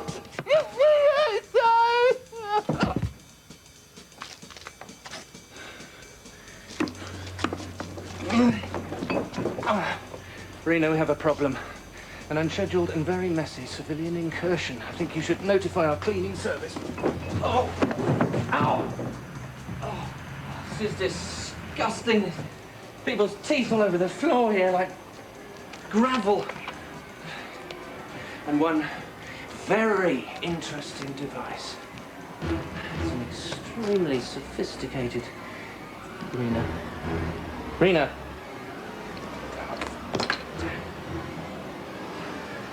Now, where are you, you little...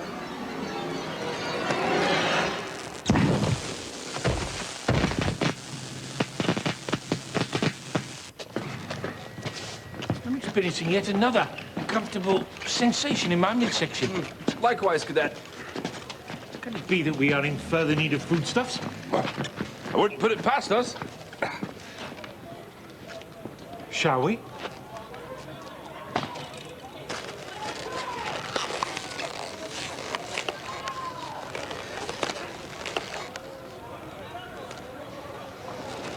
Splendissimo. Can it be, Cadet, we've finally discovered an upside to the human experience? I still have my doubts, Cadet. We now know how foodstuffs enter the body, but we are as yet unsure of how to get rid of them. Harry, Harry, they're coming up. Get out now.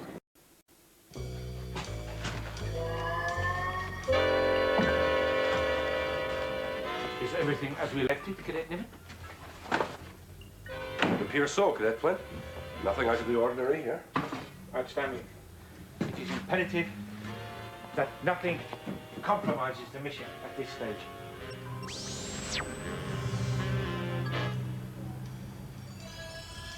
Wait a dangle doodling, you start. I am sure that the room was a lot cleaner than this when we left it. Are you sure? I'm fairly sure, Cadet, yes. I certainly don't recall leaving this lying so untidily around. I concur, Cadet. That would constitute unacceptably sloppy housekeeping. And there's another one. And another one. Where did they all come from?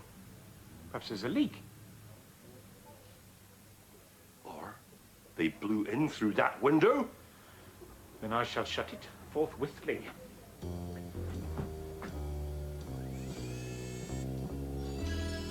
Oh, Harry. Harry, Harry, Harry. Why do they make me work with men? Sorry, Harry. Gonna have to call in the grown-ups. The grown-ups are already here, Reno.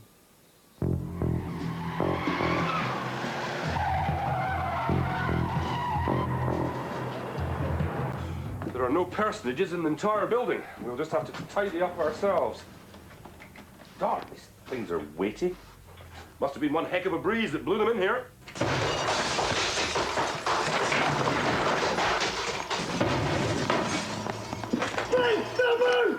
One heck of a breeze. It's time we were on our way, Cadet. All my instincts tell me that this is no longer a secure environment.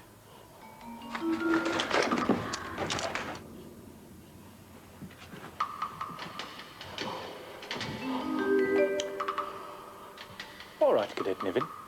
Slowly, very slowly, move towards yonder exit portal. Darn, I think they've spotted us.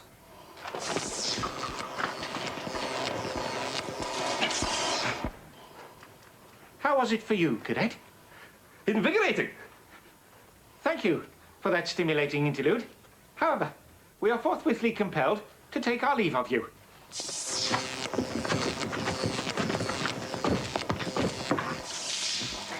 Yes, extremely bracing.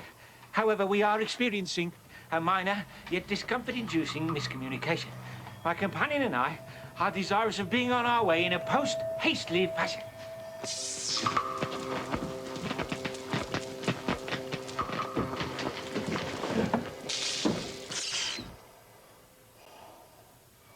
It's not sinking in, is it? There you are, Reno. Packages subdued and collected in a little under 43 seconds. A rather more swift accomplishment than your dismal effort, wouldn't you agree? I was calling you in. Brutally, I'm surprised at you.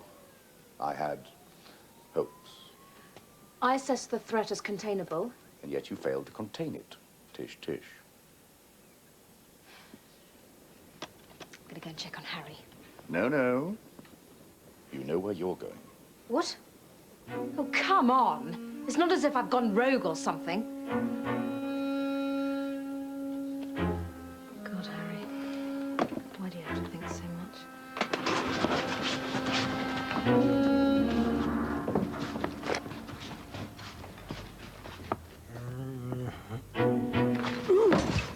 Nice work, Supervisor. Now then, personages of indeterminable gender.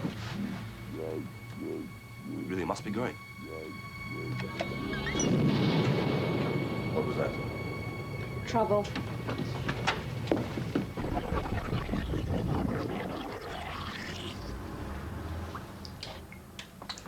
Cadet Flynn, this is an untimely moment to be enacting the sleep ritual. Agreed. It would appear to be true then that human beings are 98% water. Yuck.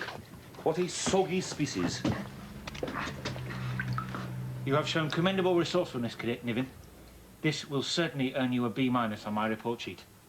Now, we had best be going before another mighty gust deposits even more humans on our linoleum. What importune felicitude that this particular bunch of armed and unprovokedly aggressive humans were blown in through our window. Agreed. Serendipity is a strange mistress. Now, let us locomote before they reconstitute. I'll take the bag.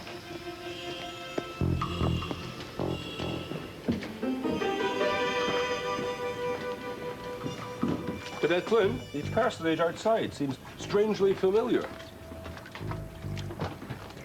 Do you think that could be the female Rena? Cannot be certain. There are certainly the same number of appendages as on the female Rena. Spoot! What ill fortune! Of all the people we didn't want to bump into again. Cadet Niven, perhaps we should consider the barely conceivable notion that our presence on this planet has not gone quite as undetected as we previously assumed.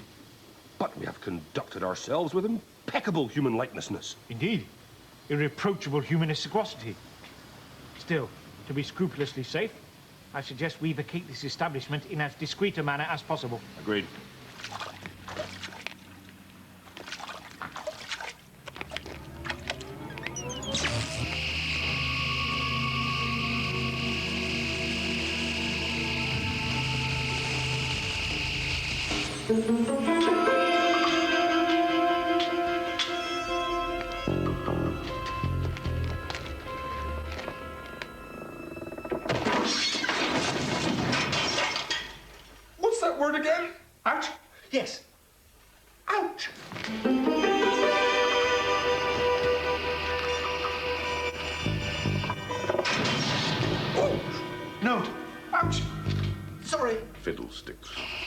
For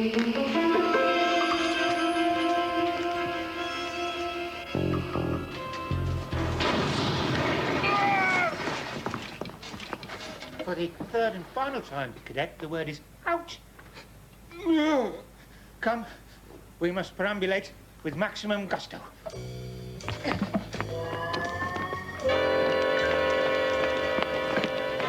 Otherwards, any whither awaywards? perhaps we could avail ourselves of automotive assistance. Good idea. Now! Come on! Let's go, go, go! Well, that was a slightly less than fine deployment of our increasingly dwindling temporal resources. No hearty thanks, Cadet Niven, for that frighteningly inept policy suggestion. Oh, I see. Not 3 glansecs ago, it was a good plan. Only when it fails do you class it inept. Have you no sense of the dramatic urgency of our need for perambulation to an alternative and uncompromised location? We cannot afford to remain here bickering elaborately. I am not bickering elaborately. Yes, you are. No, I am not. I am merely pointing out. Your merely pointing out is a behavioral trait of which I am becoming increasingly weary. Well, you're not the only weary cadet on this mission. Really? Yes. You're right, we are bickering elaborately. Now what? Lead rain. When will these Terrans realize what they're doing to their planet? Let's get out of here. Prontolissimistically. Look at this. Someone's trying to burst me. My, it takes a considerable amount of persistence to acquire your attention. Good fellow, I recommend you proceed with caution. There's a madman round here trying to burst people. Cadet Niven, you appear to have a puncture clean through your jacket. Thankfully, we have a goodly supply of tape. Put the briefcase down.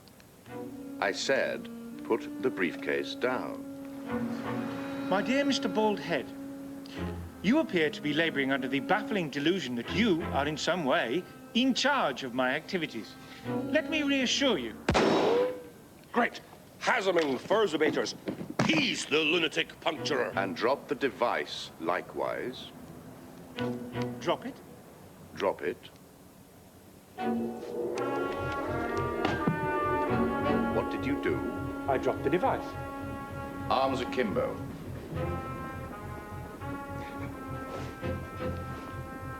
Step back. Further. Further akimbo. Further back. All right. Now, we're all going on a little trip. Agreed. 3, 2, 1.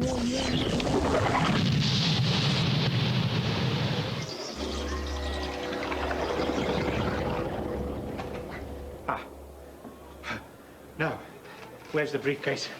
When are we? Approximately 13 minutes ago. In just a moment, we should... Well, I certainly recognize you. Who's that buffoon walking alongside you? Does he really believe he's successfully passing himself off as a humanoid? That's you, Cadet Niven. Now, where's that raygun? Me? That's not possible. I'm a lot handsomer than that, and I certainly have a much better mastery of the walking technique. Please desist from your rambling vanities, Cadet Niven, and help me locate the raygun. Try to recall where we were standing. I was here, you were there, and the raygun was on the floor. Truly? That's me? I really look like that? Frankly, Cadet Niven, that was before you tumbled through 3 hotel ceilings and had the sorry misfortune to get your shoulder burst. Now, you look much, much worse. Worse? Much. Ah. There it is. Good fellow, of diminutive stature, you appear to have inadvertently chanced upon a possession of mine, the returning of which must be effected with a strong sense of immediacy. If you would be so accommodating. What an inordinately uncommunicative and brusque short person. Let me try. Excuse me, half-sized individual. We really must have that device. No. You must absolutely not touch the dial. No, no. You must desist. You're endangering yourself and everyone else. And, no, no. You must never, ever point the emitter at another personage. And pulling the trigger is beyond questionability. An absolute no-no.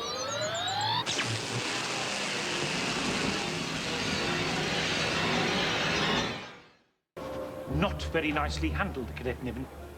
I failed to see how you thought our inconspicuosity would be aided by having you vibrating down the street in a neon green glow they could spot from the planet Glimp. Quickly, now.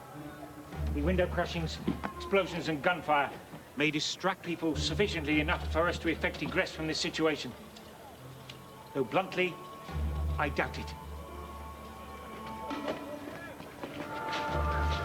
Female personages are left off your hat. I'm attempting so to do. Nicely handled, Harry.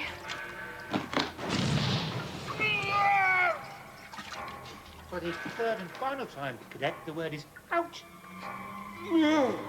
Come, we must perambulate with maximum gusto.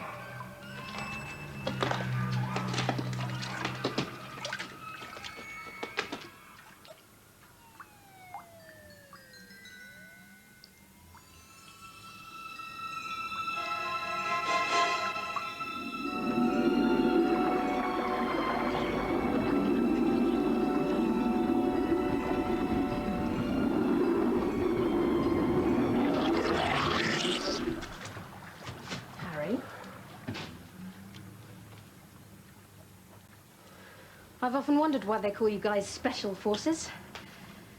And I still have no idea.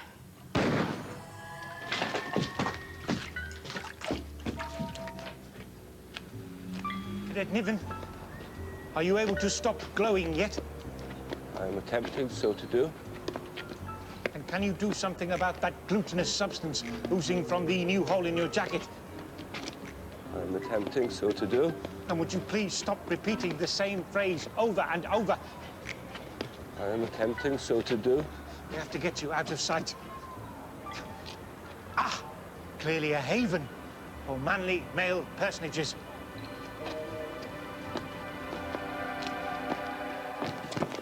What happened? They've gone, Rena. Gone? Gone where? Self-destructed. How did they self-destruct? Bomb. Extremely powerful. Extremely localized, apparently. I'm blessedly unscathed. And there's nothing? Not a trace? Not a quark. I'm not buying it. I'm not selling it, Rena. Did you see them explode, or did you see them vanish? I saw them separate into their component atoms. Makes sense, don't you think? They wouldn't want to leave behind even a shirt tail from which we could glean information, would they? Yeah, but they might have seen... That's it, Rena. Case closed. Case closed? Yes. Well, apart from the less than trivial matter of your intense, exhaustive, and ever so slightly painful debriefing, case closed. Come along. I know you're still here, boys. And believe me, you're mine. Excellent. There are even private rooms.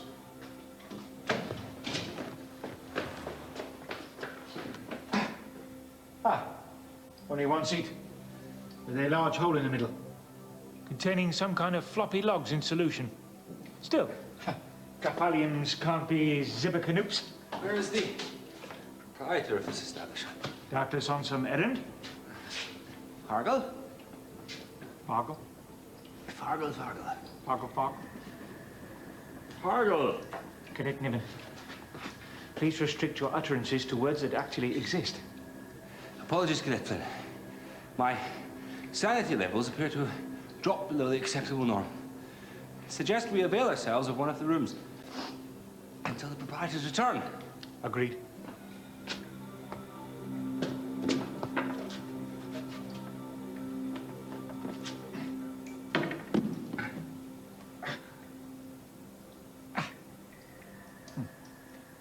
It's a little cramped. And incredibly, the olfactory sensations it emits are even less pleasant than our former abode. Marginally. Still, we are, for the moment, out of visual scrutiny. proprietor. Most likely.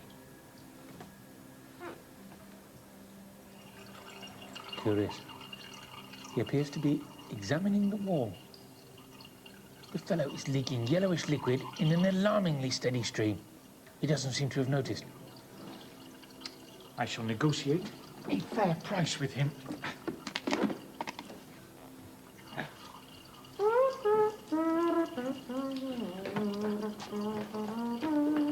Wall scrutinizer. Some of your internal piping appears to have burst, and yellowish liquid is gushing forth copiously into the receptacle before you. I suggest you repair the damage before you are completely empty. Hey, friend, you've got the wrong party here. I'm straight. It stopped. Excellent. You appear to have sealed the rupture. Clearly, it was somewhere on the tip of the small, wrinkled organ protruding from your trousers. Now, I have some money for you. Ouch! That's... ouch. Case closed. If you say that again, Harry, your case will be closed. Rena, the tracker. The tracker. What tracker? He's right. I shot one of them in the neck with a long-range tracking bug. If they're really gone, there won't be a signal. Don't touch me.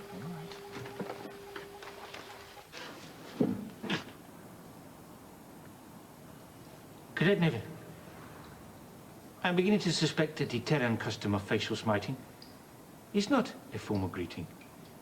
It is, in fact, an indicator of displeasure.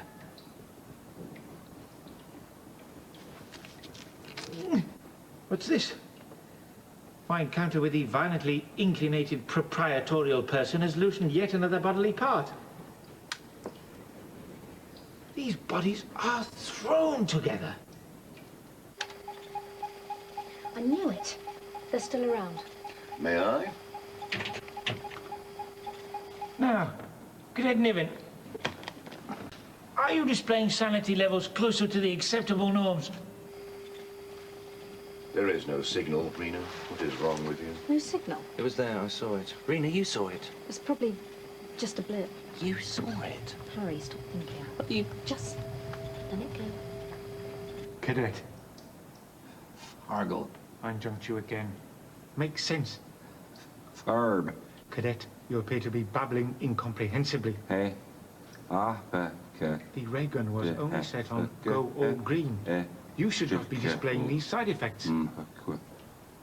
Pull yourself together.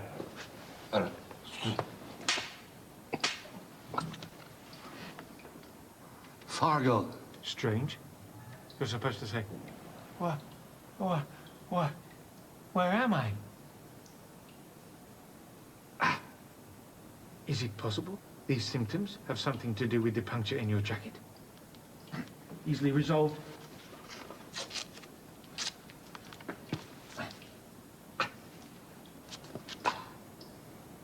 Feeling better? Much.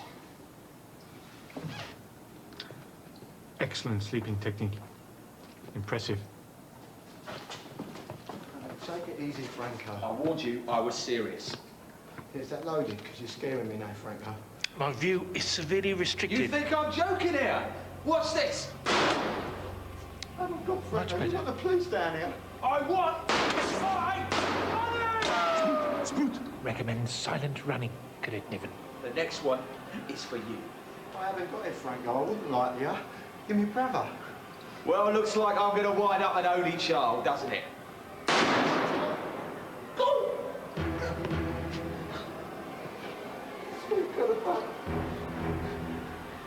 You shot me, Franco.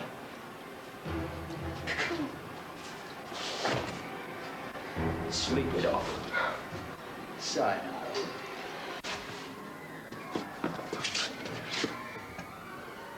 I may be vastly mistaken, but there is a small possibility that our presence here has been detected.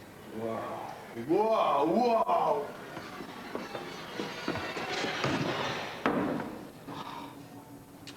Now, this makes things extremely complicated. And I like things simple. Where did you come from? Earth, of course. Are you Ivan's men? Ivan? Did Ivan send you? Nobody sent us. We were here already. Why is he glowing green? He's glowing green for a perfectly acceptable Terran reason, which temporarily eludes my short-term recall, but is in no way connected with the advanced technologies of other planetary species. Cargill. Are you some kind of fruitcakes? No, nor some kind of vegetable cakes, neither. We are like you, some kind of fleshy biped cakes. Well, I hate to do this, but I don't want to leave any loose ends.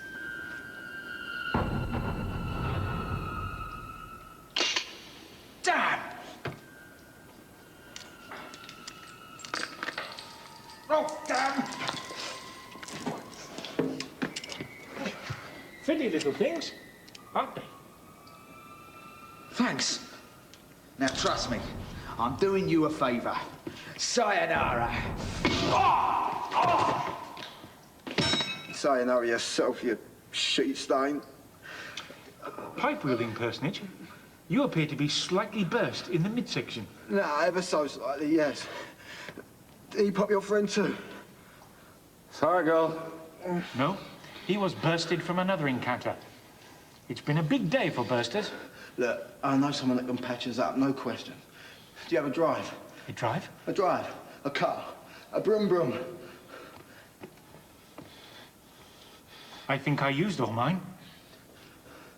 We're gonna need a drive. Cargo?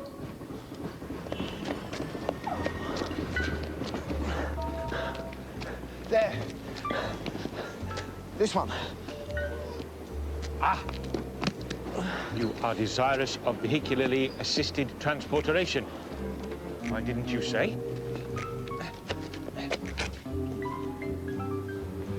What are you doing?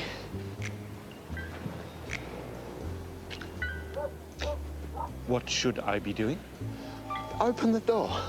Ah, you prefer to advance interiorly. I prefer not to bleed to death interiorly. Open the damn door. These manacles are ridiculously fond of issuing direct imperatives without regard to rank or status. It is sealed.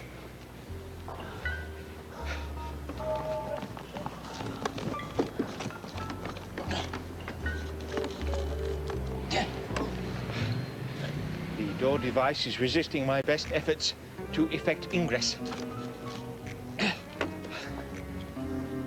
That is one closed door. Hold on. I've a key. Now, can we hurry this along? Only I'm dying here.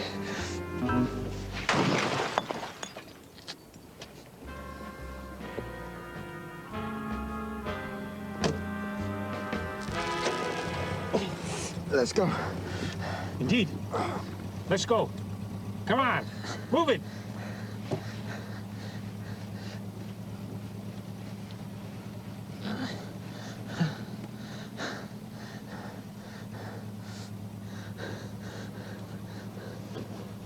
Now what? But despite my meticulous application of observed driving procedure, the darn beast refuses to budge. You have tried pressing the pedal. Pedal? You can drive. It does not seem a particularly taxing technique. Now, where is this pedal MacGuffin? By your feet. Excellent.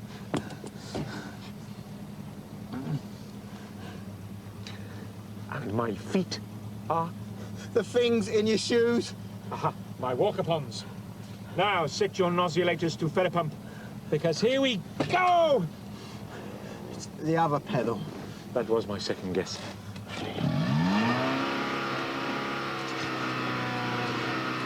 This is exhilarating! Spooked! We are in motion! Make a right. Make a right what? Turn right. It's not responding. Repeat, the transport vehicle is not responding.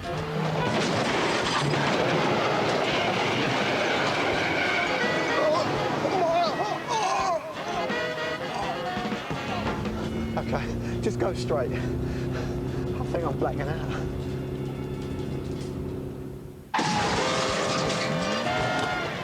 What are you doing? I'm heading as directed on a straightwardly bearing. How long was I out? my leaky acquaintance, you were never actually out of the vehicle at any time. You were simply doing the sleep thing, which in my experience often results in confusion and disorientation upon its cessation. How long's that been on our tail? The individual on the motor pony, approximately 7.5 of your hour Earth minutes. The said personage appears to be heading to the same destination as us.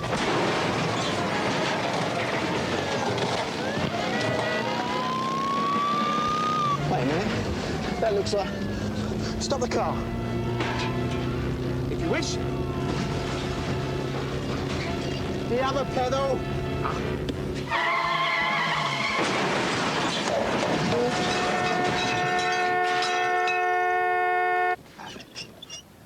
That is a fine pedal.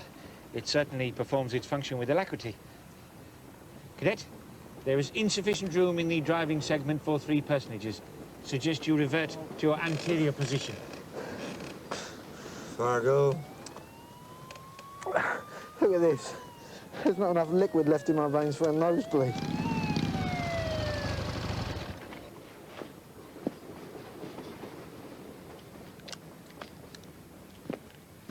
You guys are amazing. You committed offences they haven't even got a name for yet. Can I see your licence? Licence? Your driving licence. And your insurance. Insurance? This is your car. This? No. We found it. Oh, you found it? It was just lying by the side of the road, and we availed ourselves of it in order to effect temporally efficient transport. Wow. I am genuinely impressed. They're going to throw an entire library at you, my friend. Hey. Vic. Santina. What are you doing with Pagliacci here? This is low life, even by your undemanding standards. Shut up, bad Santina. I need out of here now. This is going to be very expensive to erase from my memory. Santina, I'm busted up bad, man. I owe you. Well, let's just run your credit rating through the system, shall we? Wow. No, the alarms are going crazy. You're rank 0. And to be frank, Vic, you don't look like you're going to make it through till lunch. Have you got any money? Money? Cash. Cash? Yes. Is this hot? Santina epitheted personage. It is the correct ambient temperature for paper. Well, what kind of a job did you two losers pull to generate moolah like this? What did you do? Knock over some kindergarten full of royal children? You're sufficiently forgetful now. Who am I? Where am I? Ooh, it's all gone hazy. That chick is crunchy underwear, man. Would you believe she's my sister? It is essential we continue our journey prontonomically. My colleague is in rapid requisite of your promised assistance. Suggest we re-enter the trillium-controlled travelling device and conclude our voyage. You want to get back in the car? Did I not say that? We can walk from here. Or crawl, at least. Oh.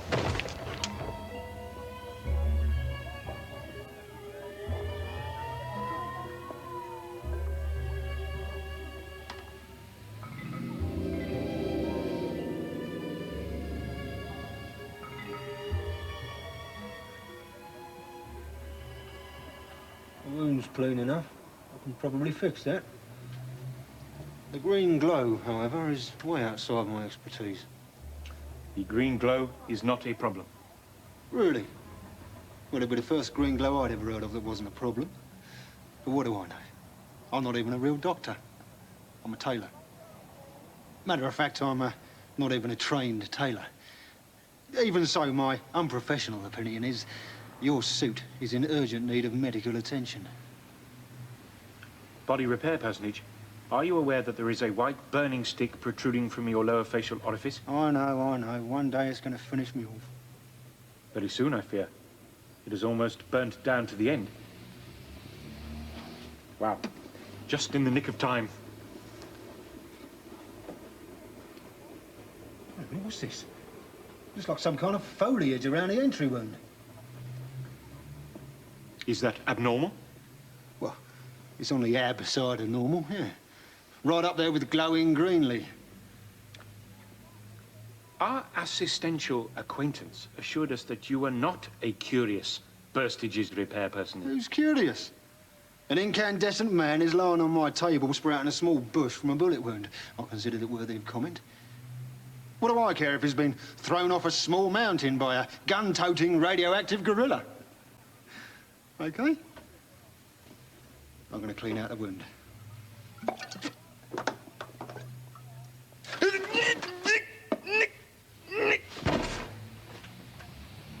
Fargo. And now for a little anaesthetic.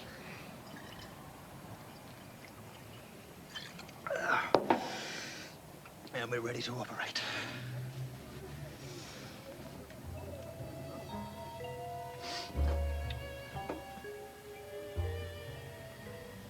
Would you mind waiting in the waiting room? A room that waits? Only this is a sterile surgical situation here.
Is Cadet Niven adequately sealed?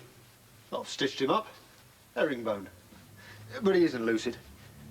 On the other hand, there's no evidence that lucidity runs in your family. He keeps asking for someone named Fargle.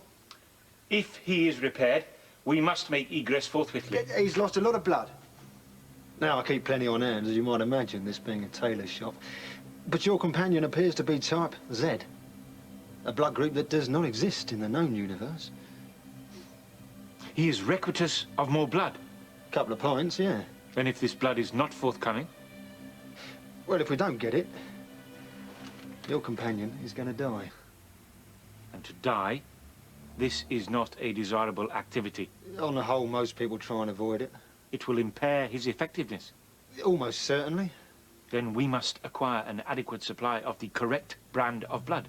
Sure. We'll just pop down to Blood Groups R Us, see if they carry type weird. Let us thensely hasten. Look, are you a relative of his? Not really. We sprouted in neighbouring patches. I'll bet you did. We doubtless have some long-chain spores in common, if that is of any assistance. I think we should give it a shot.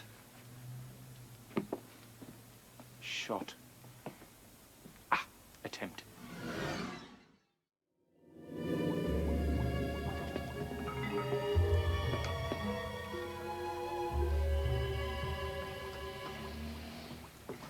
How's that? Unpleasant, uncomfortable, painful, discommodious, tingly, alarming, distressing, disturbing, and pointy. That's normal. And today, normal is a real bonus. Any time now, you should start feeling woozy.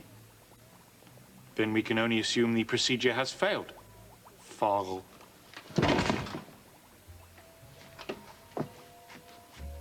All right, Victor.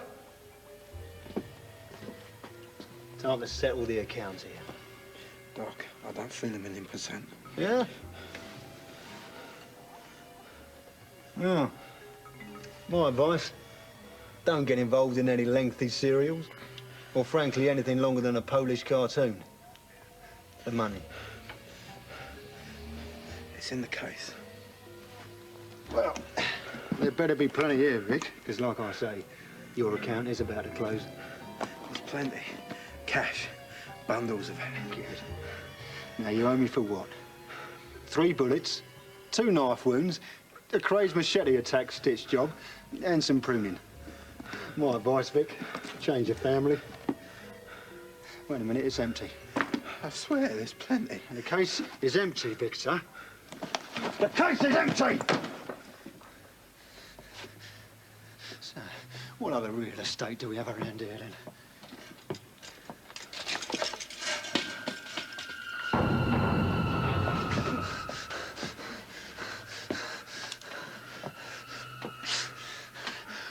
I'm beginning to think, Vic, these friends of yours are cut from a very bad cloth indeed. Cadet Flynn. Cadet Flynn. Cadet Flynn. Fargo. I urge you to head pell-mell for the rational side of awareness. What? Is there a problem? A problem of sorts, yes. Welcome back to the land of the living. At least temporarily. Mr. Burst Repairman, may I commend you heartily on the superior quality of your adhesive tape? Agreed. First rate. I can barely move. Thank you, I think. Let's discuss settling your account. Of course. If you would like to pass me the briefcase. There's nothing in the briefcase. Just tell him where the money is. We can all get out of here. I assure you, if you were just to loosen these tapes. Now, I'm loath to do this. Because this is a beautiful bit of herringbone stitching. And I'd hate to see it come all unpicked. You got anything to tell me? Yes. Just before, when I said, "Nya," what of course I meant to say was ouch. Ouch. Likewise, when I said, "Yap," of course I also meant ouch. Oh, I'm glad we cleared that up. Indeed. I'm perfectly aware that yap is not a genuine Terran expression. I have no idea what possessed me to say it. What's this? Your friend prefers pain to payment. How about you? No. I would definitely opt for the zero pain payment cash moolah option. If you would just like to pass me the briefcase, we can conclude the...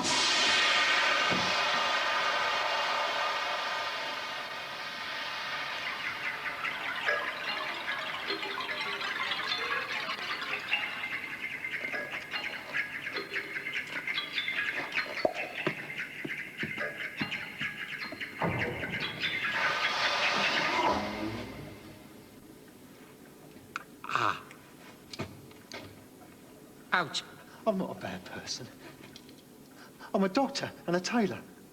I've dedicated my life to the elimination of pain, suffering, and frayed hemlines. We'll say we stop all this foolishness. Pay the bill and part as friends. Agreed. Now, the briefcase... See, now, me steam pressing you is causing me distress on 2 counts.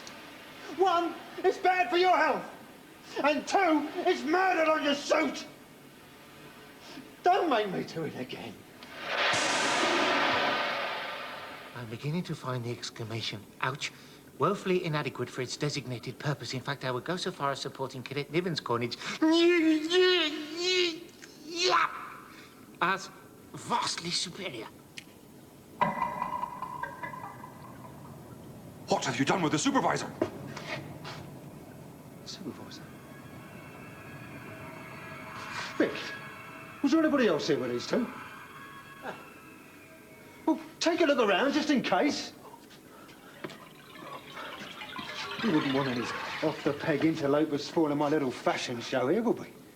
May I injunct you, inexplicably hostile puncture fixman, to desist from further applications of steam upon my person. My constitution is especially adversarially configured to that particular procedure. Well, you understand the deal. Pay up or steam up. There's no one about, Doc. All right. This time, I don't lift up again. I hate to press you, but I must. What's it to be? A settled account or a permanently pressed corpse with sideways creases? Neither. Supervisor, now. Jesus!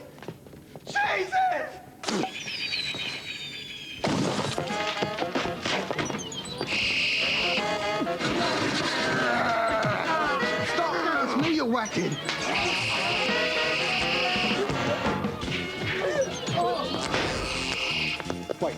Wait, there's a lamp over there. They've gone and legged it. Come on. I'm gonna follow them. They owe me. I always collect on a debt. Always! Pull it,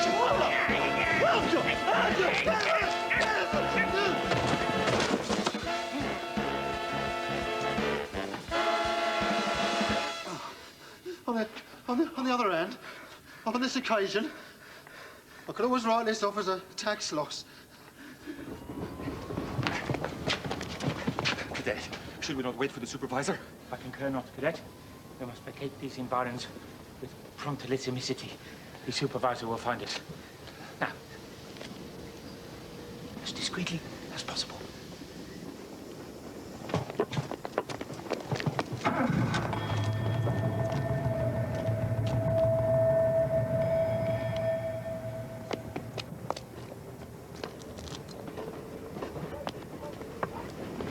Niven. Is that the best ambulation you can muster? Yes. In fact, I fear my style may fall below acceptable levels of convincibility unless we find somewhere to perform the sleep ritual very, very, very soonly. Strangers, welcome. Prepare for disappointment, Cadet. Our strangeness may not meet entrance-level requirements.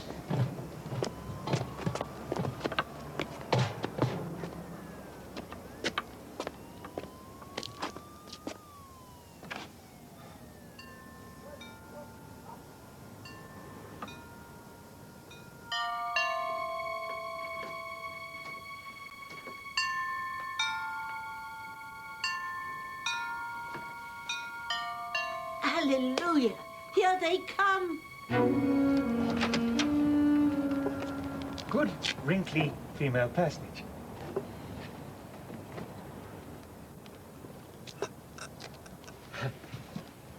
We are desirous. I know who you are.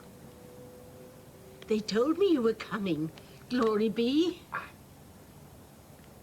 I fear perhaps you are mistaken. Oh, no mistake, boys. Bless you both. Come on in.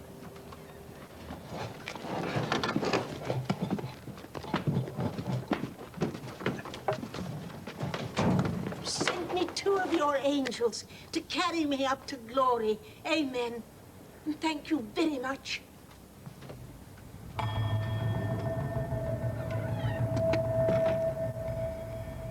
Are we going straight up, or would you like to rest a ways first? We are experiencing symptoms of fatigue. Well, I suppose being in human form is enough to tire anybody. I'll fix you a little supper, and then we'll head towards the heavens.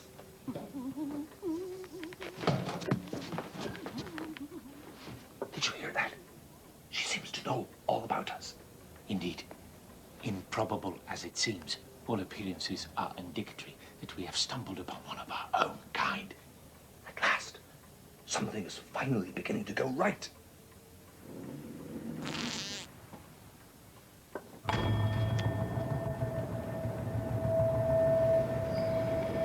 Gotcha, boys.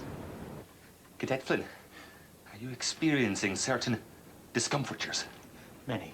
The discomfiture that concerns me largestly is in the region of that inexplicably puckered orifice located between the cleft of my rear fatty orbs.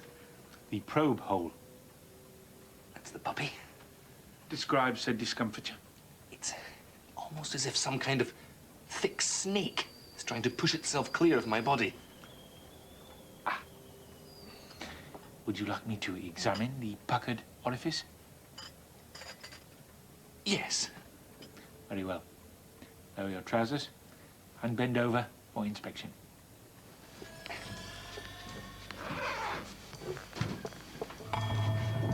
We've got them now. You were right about the backstreet tailor stroke Dr. Harry. Good work, Harry. You're so wonderful I could kiss you. You have a rich and bizarre fantasy life, Harry. But then again, you probably need one. So we have them in our sights, so now what? I have plans. Well, would you mind sharing them, Rena? Only we are now thoroughly unofficial. No, we are officially elsewhere. Those two gentlemen do not officially exist. We have no official backup. And if we put a foot wrong, we will be unofficially executed in a bizarre and horrific accident, which will be bad. You don't have to stay on this, Harry. You could go home right now, snuggle up to your medical dictionary, and find 3 new diseases you never knew you had. All right, leave you here all alone without a man to insult. You'd be climbing the walls in 30 seconds. Right, okay, so here's the plan. We wait until they emerge from yon pension, preferably in total silence, and stay alert. I am always alert. Great knotted roots of Blandby. There is some kind of blind snake squirming its way out of there. Get it away from me. Get it away from me. Cadet Niven, I have no intention of going anywhere near the ugly critter. Here. Avail yourself of this bucket and squeeze it clear. Quickly now. You don't want it sneaking back up there, believe me. Here we are, angels. Brought you some tea. I'll just pour you a cup, and then I'll fix you some food. Fast, farmilling pussycocks. This varmint could strangle a conger eel. Cadet Niven, kindly muten your reptilian observations. Oh, dear. This isn't right. I must have forgotten something. Damp, musty, aromaed personage. The consummation of foodstuffs is not our uppermost priority. We don't eat up there, do we? Up there? Home. Do you not remember? No, they make us forget when they send us down here. Is it very beautiful? Oh, yes. Lush and verdant. The very air trembles with the gentle fuzzulation of meloderms. And there's no pain. No, just peace and mellow fruitfulness. Sweet, buzzulating pheromones. There's another one of the devils up there. Glory be.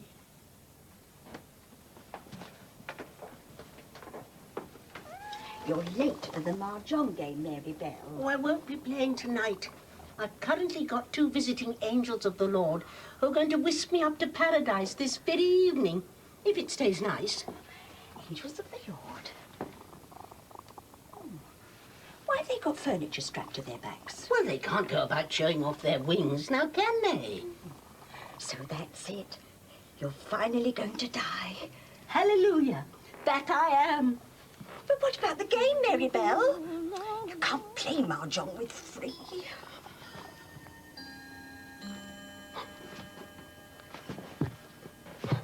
How, in the name of the great Salada, did those things get inside me? I have no idea, Cadet Niven. I must say you were unbelievably in alert not to spot them entering you in the first place. In future, I suggest we always check before we repose our fatty orbs. Here we are, boys. I'm ready. Just eat your suppers and then come and take me.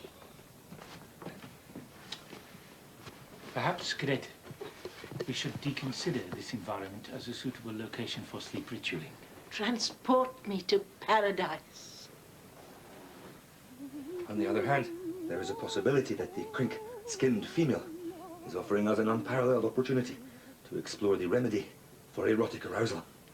I shall sit on his right hand. I do not think I'm completely in the mood for erotic exploration. Nor I. But when might we again enjoy such fortunipity? Very well, then. You attend, and I shall sally forthwards to purchase the essential requisites of flowers and chocolates.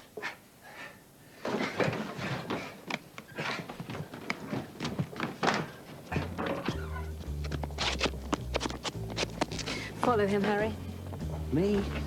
But he's got the briefcase, the briefcase with the ray gun, the ray gun that might be capable of blasting me to smithereens.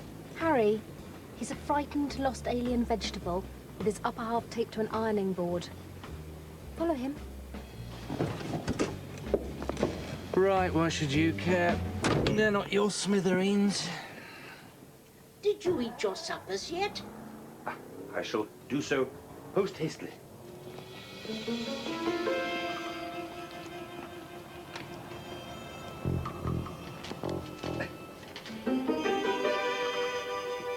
What's this? Is this some kind of sick joke? Mercy me! I forgot to chop them. Chop them? Won't take but a moment.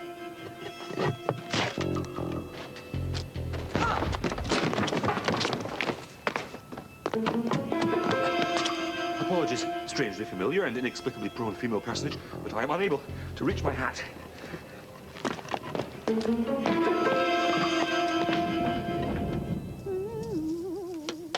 the angels go, Mary Bell?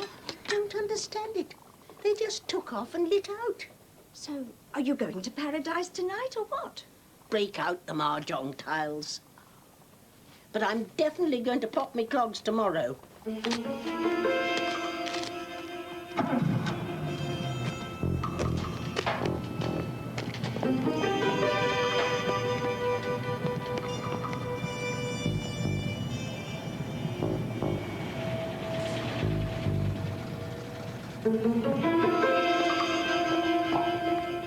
Cadet, whither hasten you? Frankly, any whither. Rena. Rena? Damn. Cease! Stop! Any whither must ultimately require a thither to hither towards. I have no specific thitheration in mind. I am merely hithering away from our former location. For what purpose? The crinkly personage. She is some kind of undercover vegetable assassin. Are you certain? I have witnessed butchery that would chill you to the marrow. Where you won. Cadet Niven, the time has come for serious action on our part.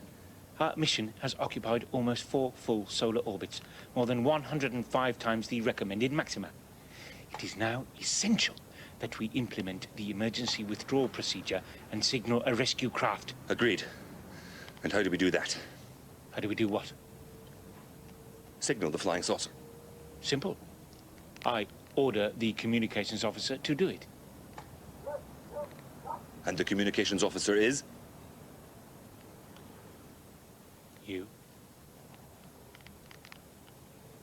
I see. You did complete the emergency withdrawals element of your communications training, did you not? No. Ah. No, I failed 9 out of the 11 elements of the Terran awareness module. 57 consecutive times, and bribed a fellow student to take his place on the mission. Indeed. Perhaps you might have mentioned this earlier, Cadet. Yes, well, it's not something I'm terribly proud of. Perhaps you might have mentioned this before we were stranded on an alien planet with the discorporated supervisor, hopelessly lost, with no means of contacting our ship, our planet, or any member of our species. Yes, with hindsight, that probably would have been a more politic time to bring it up.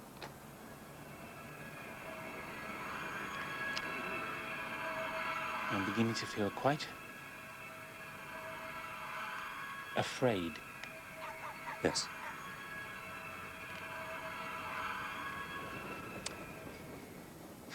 I suggest we seek shelter and assess our options, scanty as they are.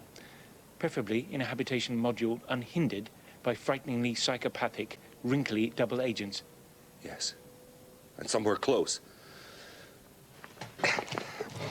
Oh, Cadet Flynn. What about my snakes? Snakes? The snakes in the bucket. I would vote for leaving the snakes. That's unanimous, then.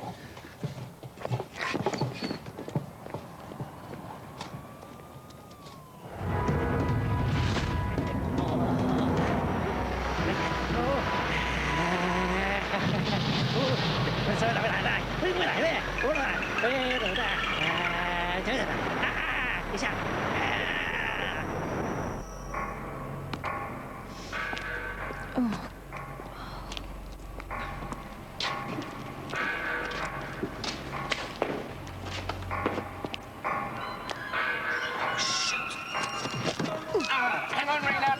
Hang on. I'm on, mate. Wait!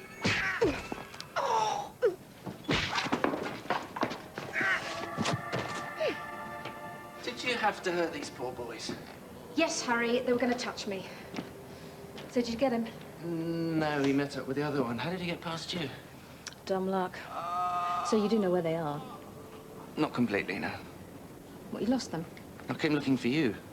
Why? I thought...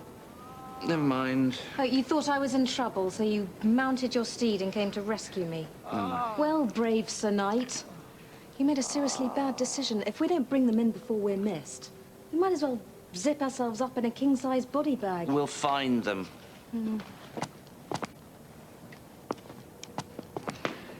My God, Harry, you are such a waste of flesh.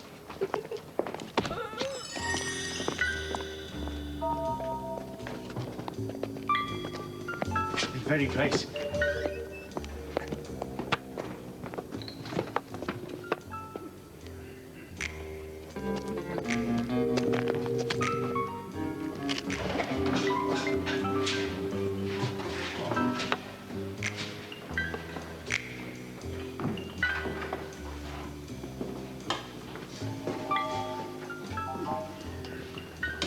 Enjoy.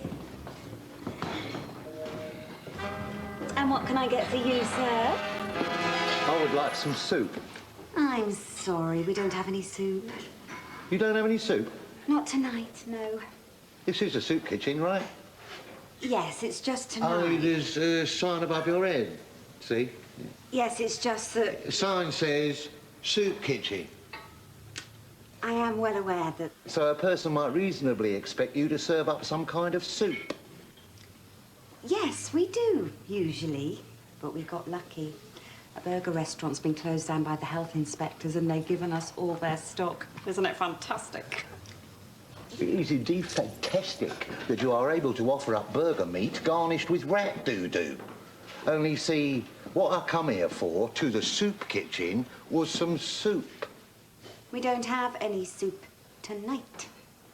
Thing is, my friend here, his mouth is wired shut, his teeth have been reduced to the consistency of powder, he's in considerable oral pain, and the only thing he can eat is soup through a straw. I see. And that's why I brung him here, to the soup kitchen, Right. for soup. I still don't have any. Uno momento, por favor. She's telling me she doesn't have any soup. What's it mean? It's a fancy soup kitchen, isn't it? It's all now. It's vegan food, vegan kitchen. I mean, if you can't get soup from a focusing soup kitchen, where the fake did you get focusing soup from? Hey, little me! See, now he's distressed. I don't know what you want me to do about I it. want you to get him some soup. Soup, soup. You want soup?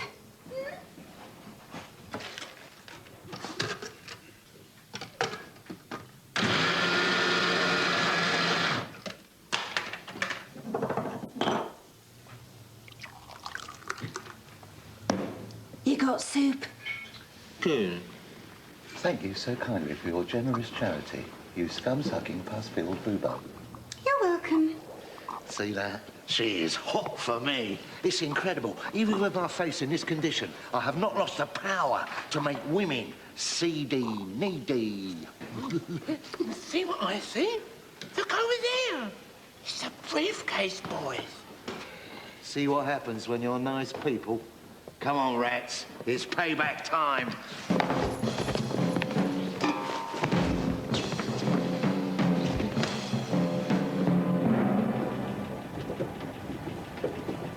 Which way did they go? The other way. You in pain? A lot. So it hasn't been a total washout then?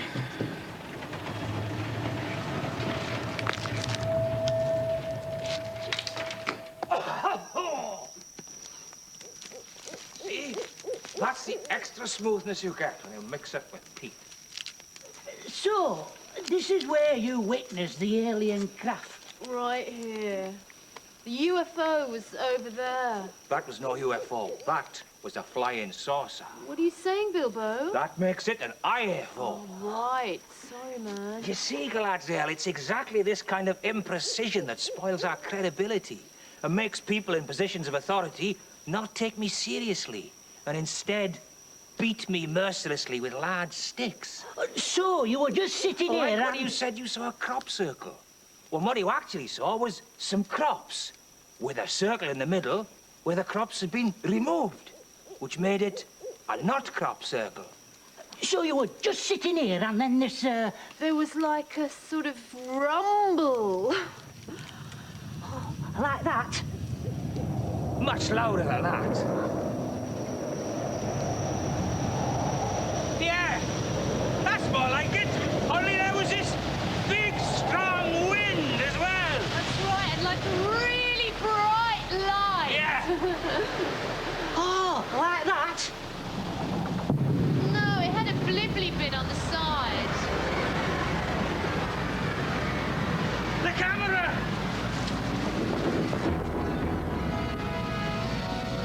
Oh, was here a minute ago! You've got it in your hand! Oh, what a stupid place to hide it, girl!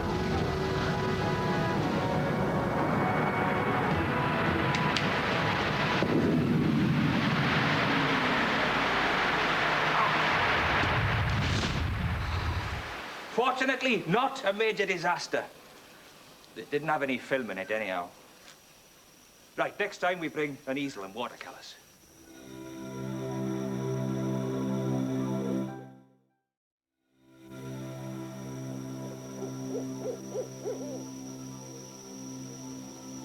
Initial objective achieved. Procedulating to rendezvous.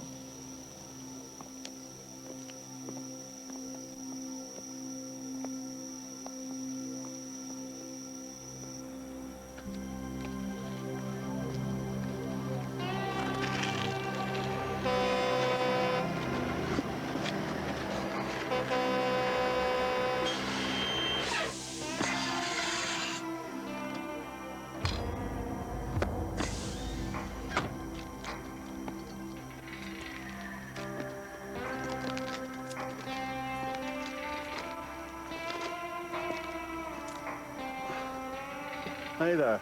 That picture in your cab, friend. Picture? The lady with her beep-beeps exposed. Like it? It's dirty. It surely is that, my friend. Now, Jack's busted. Got something that could help? Oh, yeah.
Have you located the stranded cadets yet, Supervisor?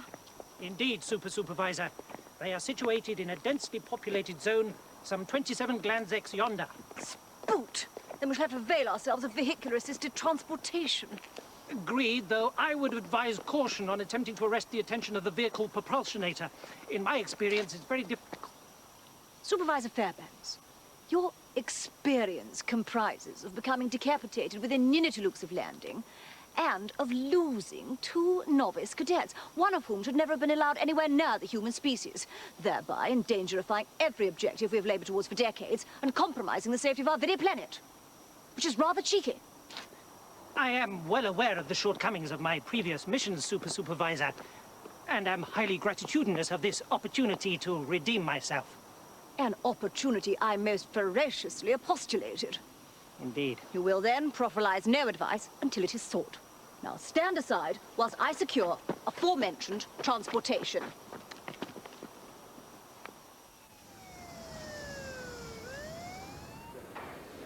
I was hoping that the refuge might offer more privacy. Still, it will do temporarily, so long as we remain cloaked in inconspicuosity. I will do my utmost not to draw undue attention. Cadet Niven, may I suggest you might have slightly more success in that end by not walking around with your upper extremities taped to the reclination segment of a wooden seating device. Rest assured, I will not allow it to hamper my full effectiveness. Your full effectiveness? Cadet Niven, your full effectiveness is a commodity I would find it hard to undervalue. Implying? Implying that your full effectiveness, in fact, represents an out-and-out peril to our primary objective of avoiding detection! I see. If I may be so bold. That particular critique seems a little rich, coming from an individual strapped to a Captain Stingy. Are you showing a lack of timorosity enough to be actually criticizing a superior vegetable? Because if you are... Hello, boys. Remember us? No! No? I fear repellently featured individuals with woefully bloated mid-facial protuberances and a combined body odor that would poleaxe a peg, that you are mistaking us for some other convincing humans. You may be right. I'm all apologetic. Other than a guy that coughed me in my face. Just get back there and rip off their lip with the vegetable peeler. Slowly, slowly, Ratty boy. They genuinely don't recognise us. So? So, that gives us what my old man used to call the winning edge. Winning edge.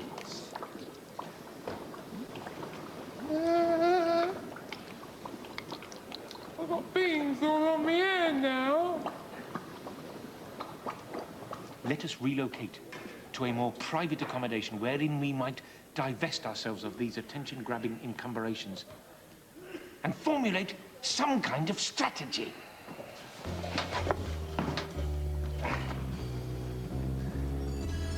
We've lost them, Rena. Let's head back while there's still time.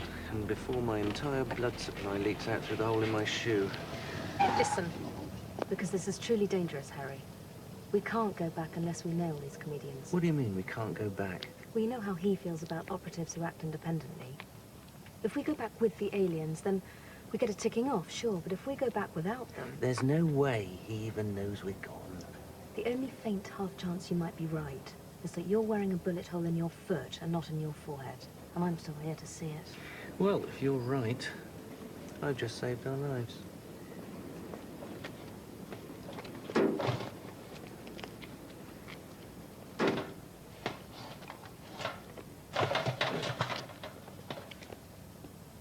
Home and dry.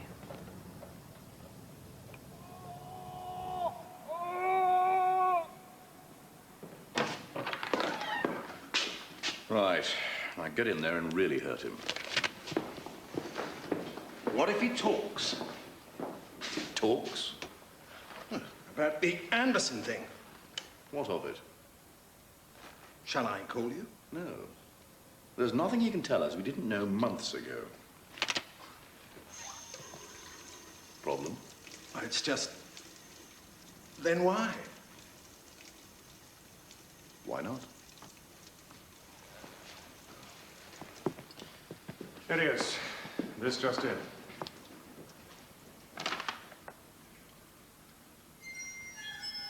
Fiddlesticks. The Rena girl. She's your protege, isn't she? Wrong tense. Wonderful news. I'm in the mood again. Now, where did I put that corpse? Finally, an establishment where privacy may be purchased. Suggest we scamper into yonder alley and divest ourselves of encumbrances. Discreetly.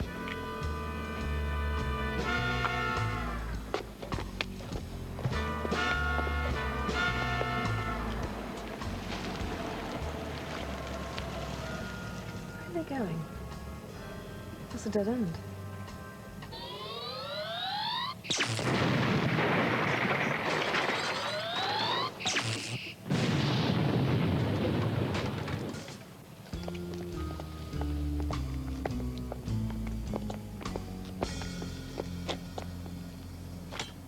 Smooth.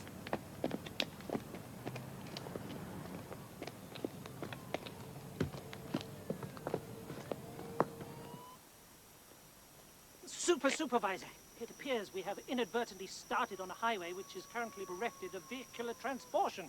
We will wait. But we are in danger of exceeding mission maxima parameters. E-L-8. Supervisor, I realize that you are understandably reluctant to trust the advice of a colleague whose judgment has been brought into question. Your judgment has not been brought into question. It has been proved beyond doubt that you are a witless manic in armor. Now stay where you are and concentrate on keeping your head attached to your torso. But I contend that your stubbornness is jeopardizing the... You were saying?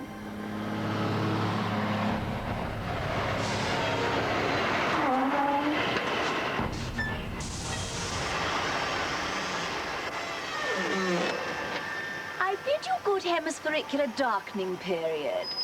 We require vehicular-assisted transportation to the densely inhabited region 17 1/2 of our Earth miles yonder. Are you kindly disposed towards the dispensation of said invaluable service? In the absence of any throat-linguistic negative response, I shall assume the affirmative is implied.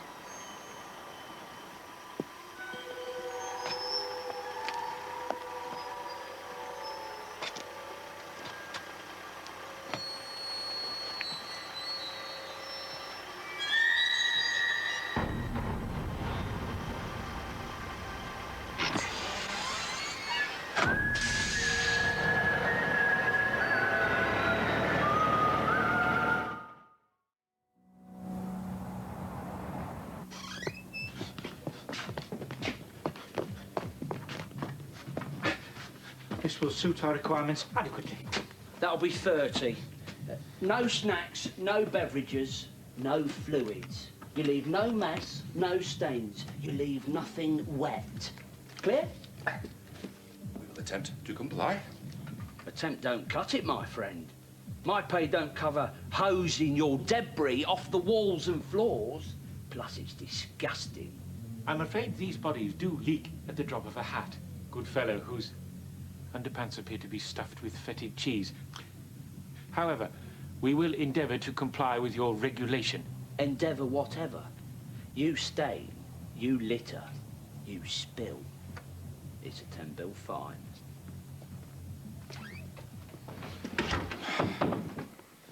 At last, some peace and solitude. Now that we have become separated from the supervisor, we must assume that all other mission objectives are aborted and avail ourselves of this opportunity to formulate a foolproof escape plan. I would like that very much indeed, Cadet Flynn. A scheme that will get us off this planet swiftly, without the slightest chance of detection or detention. I'm with you all the way. A strategy that is simple, bold, and infallible. You're playing my tune. Any ideas? Not a one. I was afraid of that. Cadet Niven, the situation we find ourselves in is not a pretty one. Given that our communications officer has proved himself entirely ignorant of the science of communications, we are left without any...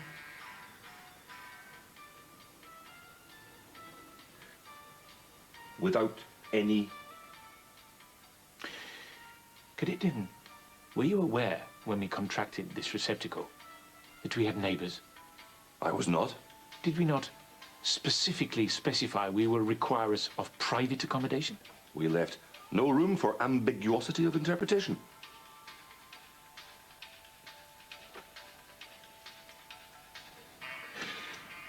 Is that, do you think, a female personage? Difficult to tell with so few clothes. Ah, the telltale sign. Lipstick. She does seem an exceptionally nosy person. I think you are misinterpreting her motivation, Cadet. She's merely trying to clean our window. Ah, at last. Now, to resume. No mess. No fluids. What is going on? Did we not, Mr. Cheesy Shorts, require privacy in return for our cash moolah? And did you not get it? Surely your presence here would indicate otherwisely. You got your 2 minutes. That's the rate, 15 apiece for 2 minutes. You need longer to achieve your goals. That'll be 30 more. How much for one planetary half-revolution? How long? Until this hemisphere has achieved illumination from your second-rate star. I'm afraid you'll have to go again, Mac. For 7.5 hours. You want to go by the hour? Oh, well. 900 an hour. We will remain here until this is expended. It's 5 grand here. Yes, 5,000 are your big ones. How much will that buy us? Cadet Niven. 6 minutes. 5.5 hours and 32 seconds. Ah. You boys really like your pole dancing, don't you? I still don't want to see no stains. Especially no fluids. Cadet Flynn, may I request that we perform the sleep ritual for a short period of our allocated privacy? Very well, Cadet Niven. We are both performing a little below optimum levels, no doubt as a result of the fatigue syndrome. Our plans will be better laid with fresher minds. Would you believe it? These scantily clad neighbours are back. Well, without wishing to be rude, we need our privacy.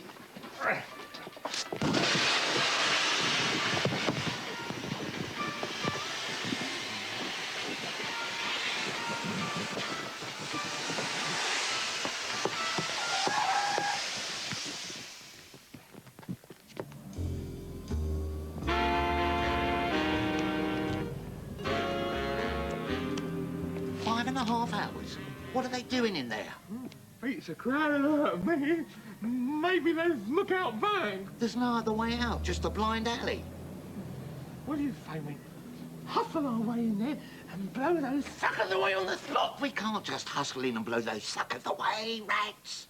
Who can afford bullets for these things? It's not loaded. It's not even real. It's not even real? Relax.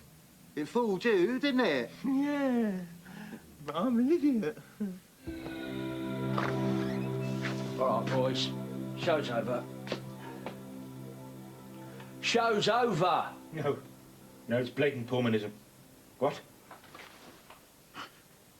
What's the problem? Stoopy? We're closing up. Get out of here. We didn't soil or stain, did we? Still a messless zone. Fluid free. Cadet Niven. Fellaboom! Fellaboom! We have overindulged in fatigue remedialization. Access full awareness immediately. Cadet Flynn, I would like your resolute assurance that you are in fact real, and not a sleep ritual-induced hallucinatory fantasy who is about to transmogrify into a ferocious kumquat. I'm indeed real. Good. But then that's exactly what the kumquat would say. I have no time to further reassure you of my reality credentials, Cadet. We must be on our way.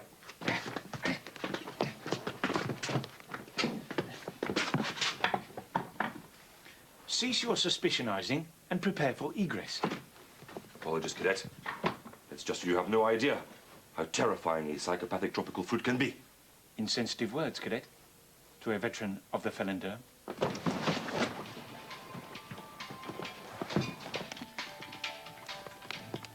Look at this. They're still at it. I gotta come out soon, CD. We can't wait for them broad daylight. Slowly, slowly, catchy, tricky rats.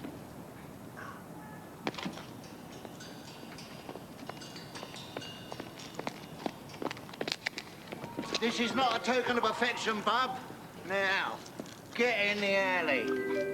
Hand a hop, por favor. Arribos los manos. For you, the war is over. Squidge-faced individual.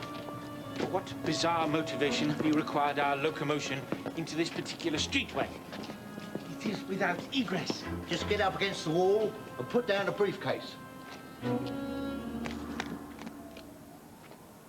No. No? What? You think these babies are not loaded? They are well loaded, my friend, with bullets! I'm becoming increasingly displeasured with these constant imperatives and imprecations. And I am well aware of the appropriate Terran custom for demonstrating such displeasure. Shall I? Do it.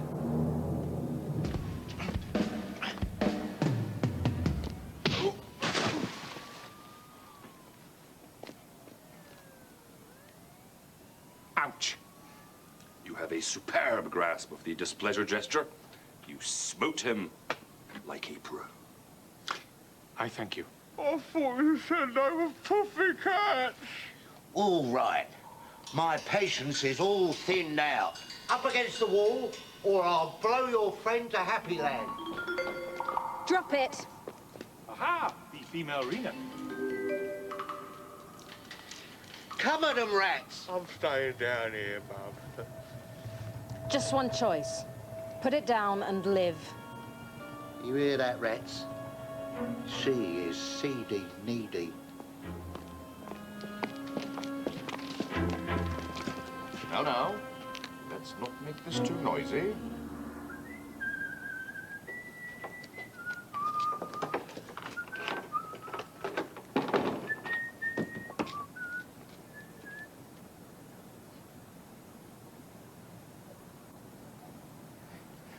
All right.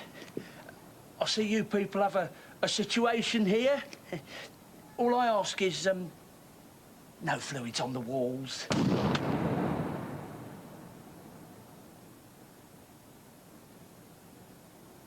See what I mean? Somebody has to hose that down.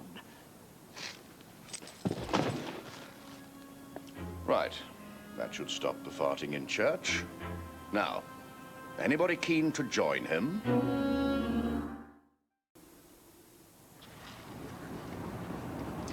Now, let's all the rest of us try and keep our brains inside our heads and in fully functioning order. Then we might just avoid any further irritants. I would venture that we patronize this shiny-headed individual. He is a known burster. He bursted my shoulder not 2 orbits ago, just as he bursted the head of this individual here who smells of stale cheese.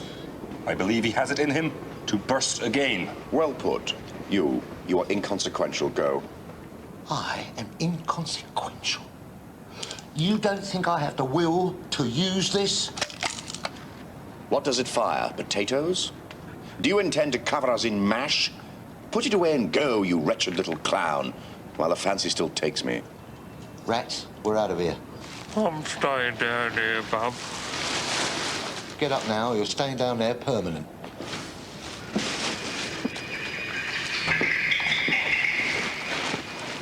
Look, it's obvious to me you're a man of business acumen. My colleague and I, we're the ones who tracked down these two. What say we split the bounty 50-50? 40-60? How about 10%? Are those speckles of dried blood on your cheek? Yes. I'll see you around. Only in your nightmares. Oh. Bye.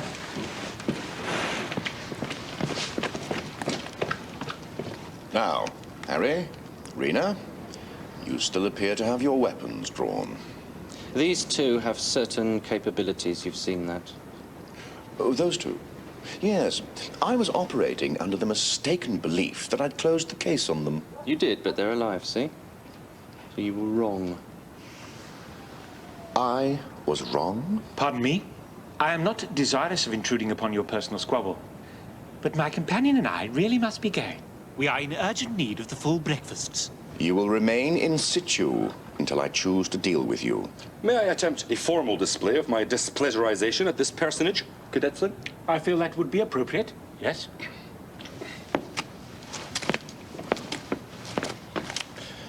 Baldy-headed burst fiend, I wish to demonstrate my disgruntleism at your inexplicable efforts to prevent us from consummation of the full breakfasts. Don't do it.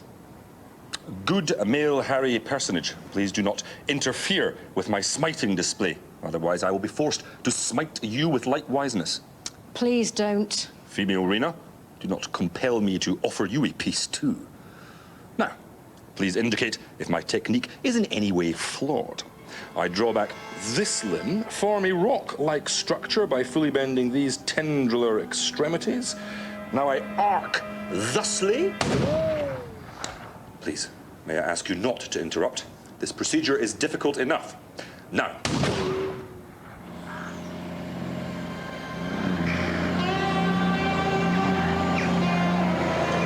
Pardon me, starry-eyed individual.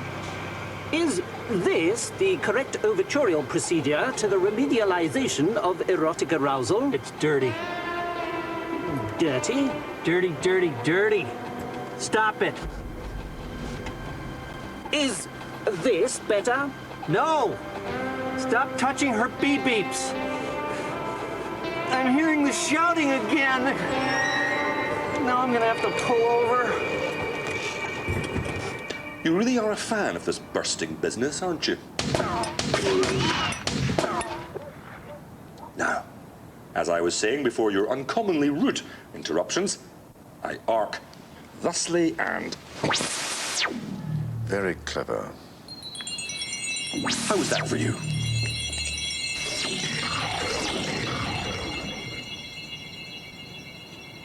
This is getting silly.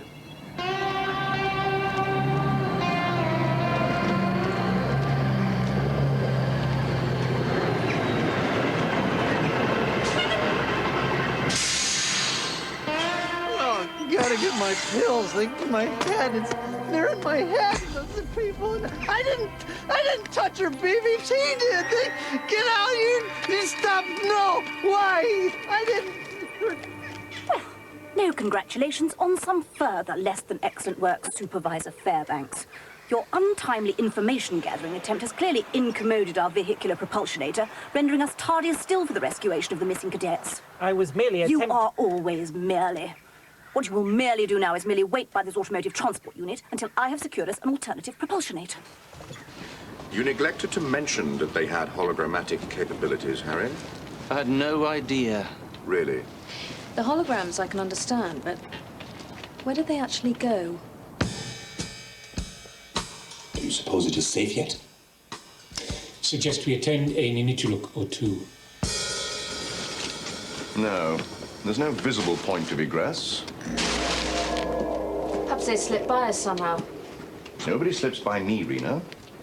They probably haven't gone far. That's their usual pattern.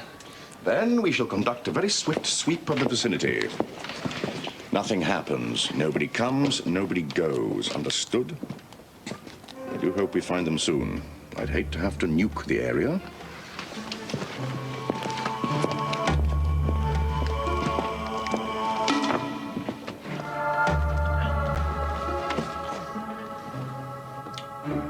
The sandy extremity of the relevant landmass is suitably devoid of jetsam. Then let us effect speedy egress.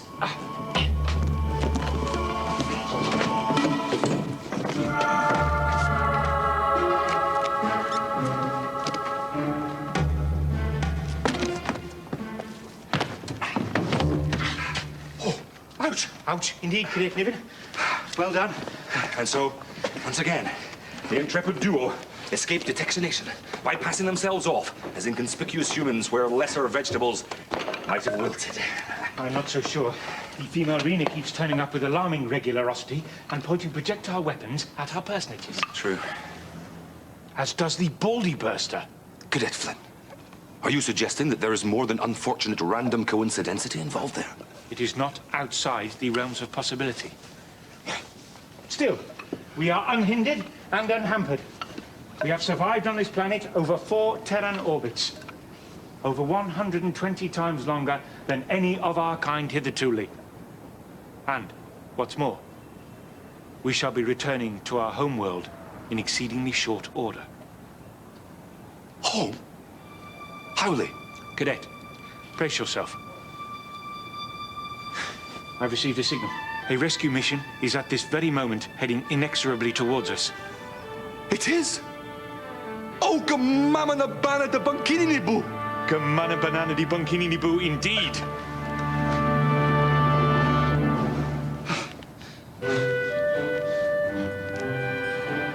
Just think of it. We shall be fated as the greatest living experts on the Terran species.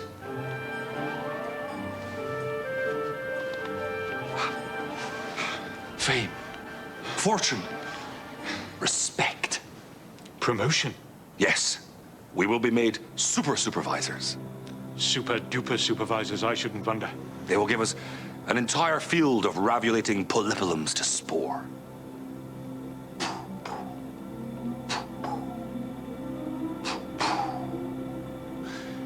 Come, let us partake for the last time of the full breakfast ritual. Rescued. At last. Hey, friend. Lost your companion? Indeed, she is undesirably tardy. You know what? I think I spotted her. Yeah, around the back. You are an accommodious personage. I am gratitudinously indebted to you.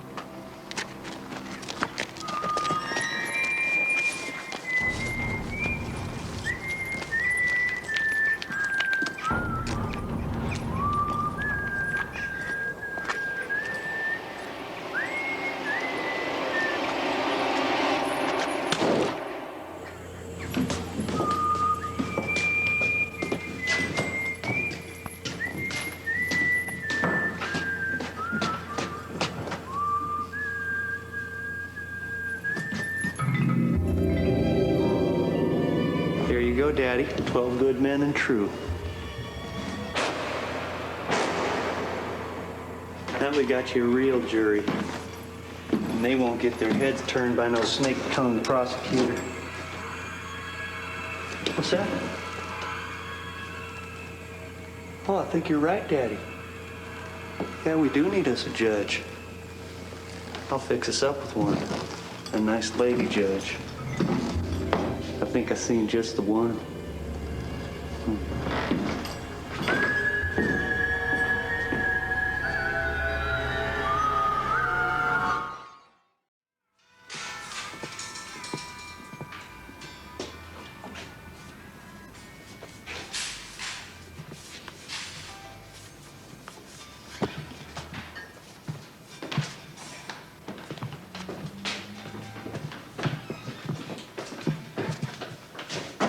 Morning, gentlemen.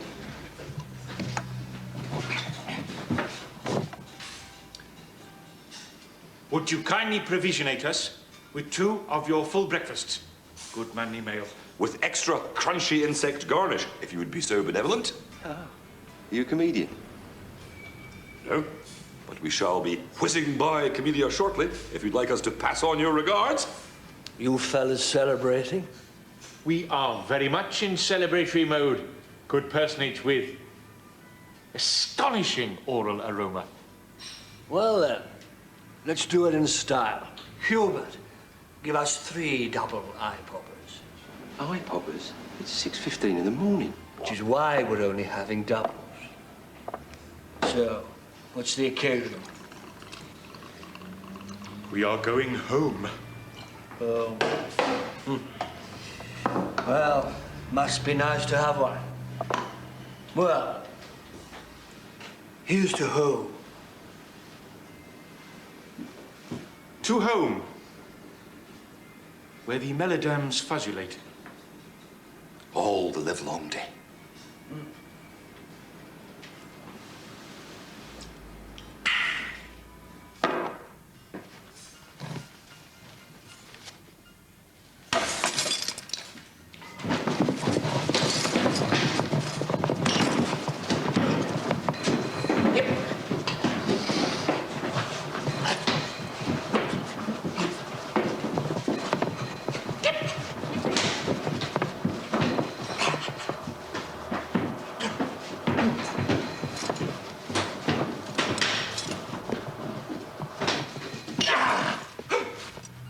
Smooth, eh?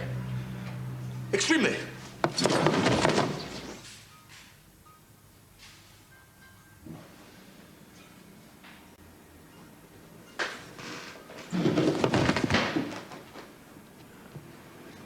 I'll have another, Hubert.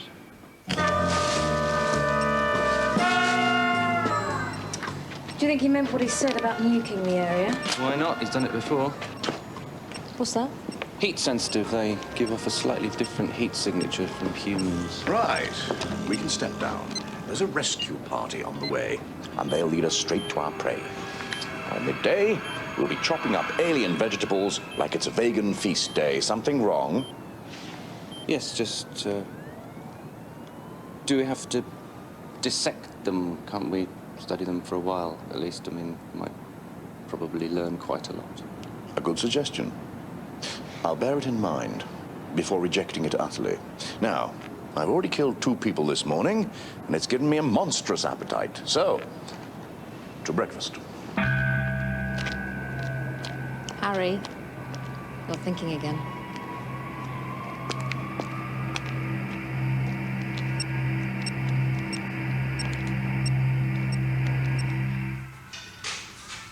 Cadet Flynn, I am beset by an uncontrollable urge to sing at full volume, an utter lack of truthfulness.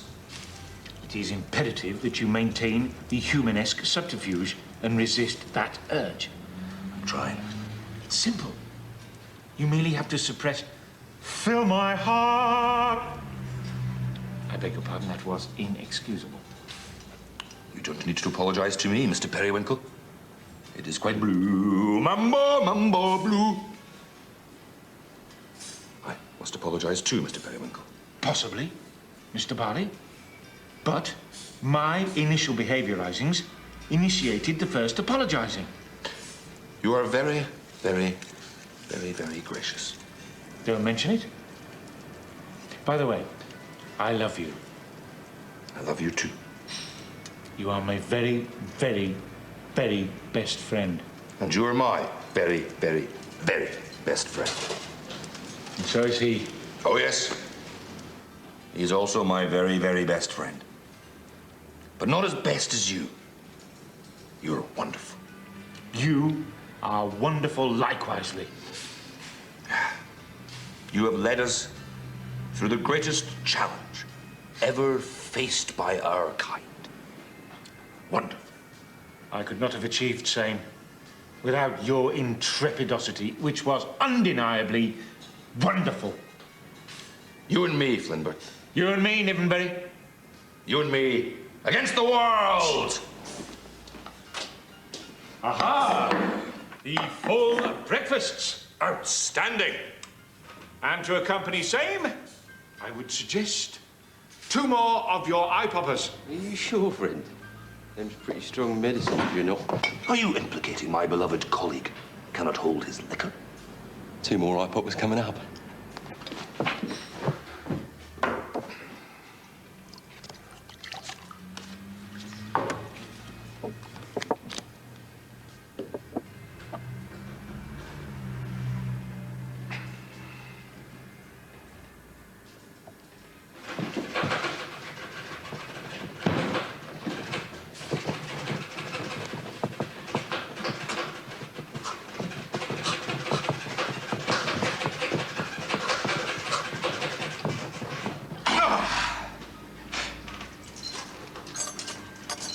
This is the world's most dismal jukebox.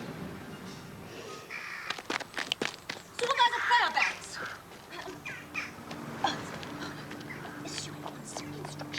Supervisor Fairbanks! Supervisor Fairbanks!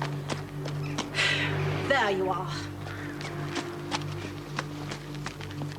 Did I not injunct you to remain in situ yonderly? I have skillfully negotiated alternative transportation. Let us locomote with dispatch to said vehicle. Supervisor Fairbanks, why are you declining to respond? And why do you appear so much shorter than hitherto?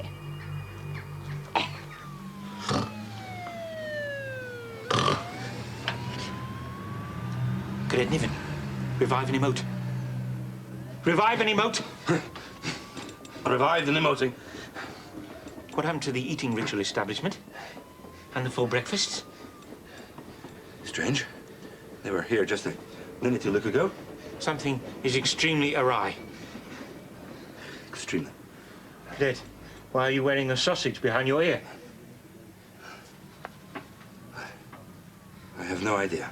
Are you experiencing a throbbing and exceptionally unpleasant pain sensationalizations in the upper cranial interior? Indeed. In light of which, may I ask you to lower the volume of your utteration inquisitations, Cadet Flynn? I fear we have been subjected to a temporal displacement. Surely we would recall the blast. Have a care, Cadet. We are being observed through this window portal by some male personage with unrealistically red viewing orbs. Great. Follicating gunky-pots. It's you! Me? Why would I be spying myself?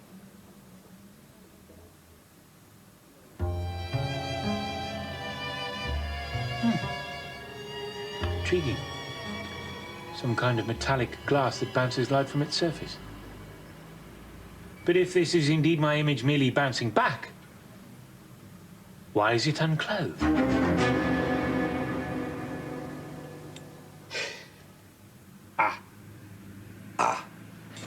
Indeed.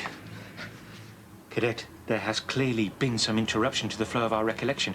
We must retrace our steps mentally and try and evince...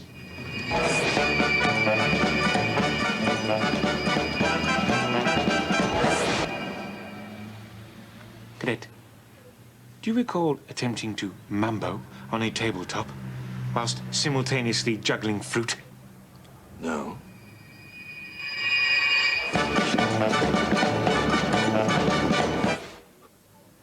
But I do recall locomoting along the street pretending to be of canine extraction. I concur. Arg. By what bizarre medium was this temporary insanity inflicted upon us? Could it have been something we consumed? Are you suggesting that someone slipped us an hallucinogenic sausage? Or maybe a Mickey? So, where are our clothes? That I do not recall. Hopefully somewhere very safe.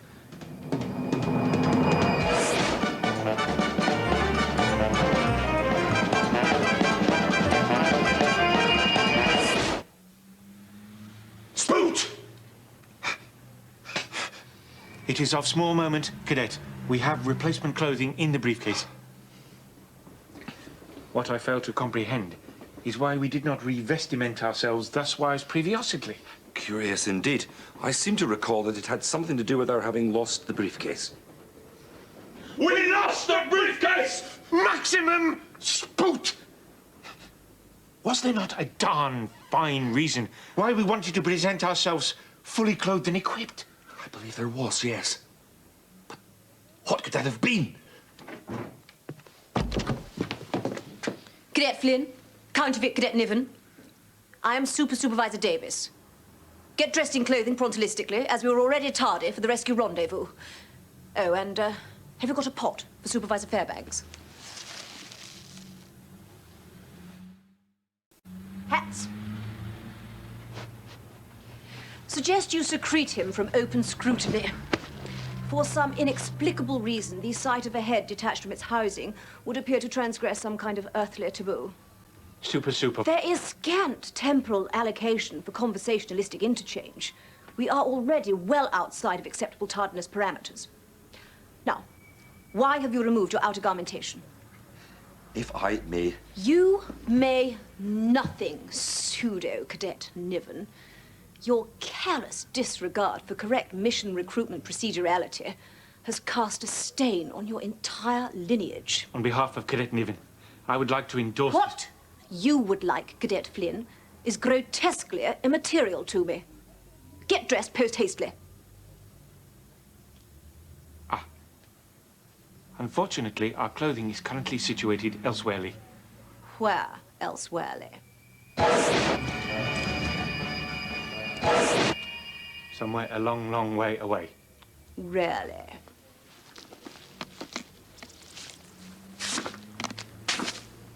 Very well, then. Select replacement garmentation from your briefcase.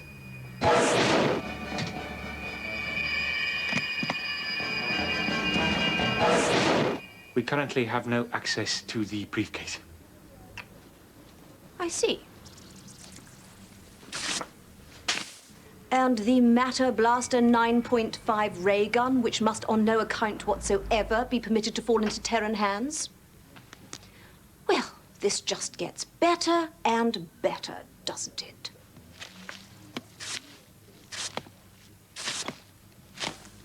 We are compelled, therefore, to take urgent remedial action. Dress yourselves in replacement garmentation from my purse. Whereupon we will further entardify our already tardificated rendezvous by recovering your briefcase.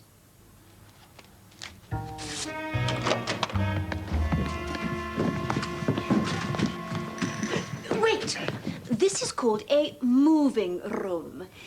It is used as a superior form of egress from one floor of a multi-leveled establishment to a lower floor of same. Unfortunately, this one appears to be locked. Stand back.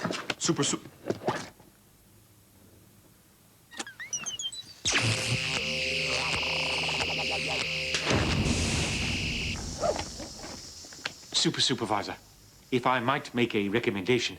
Cadet Flynn, the point in time where a supervisor accepts a recommendation from a cadet will be a very black point in time for the entire Vagarian system.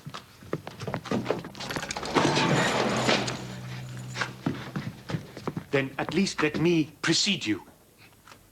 Despite your exceptionally long sojourn on this planet, you still seem blissfully ignoramus of its most basic and unbreakable tenet. Female-oriented personages before male-oriented same. Oh! Can't you see that is what is known as pain?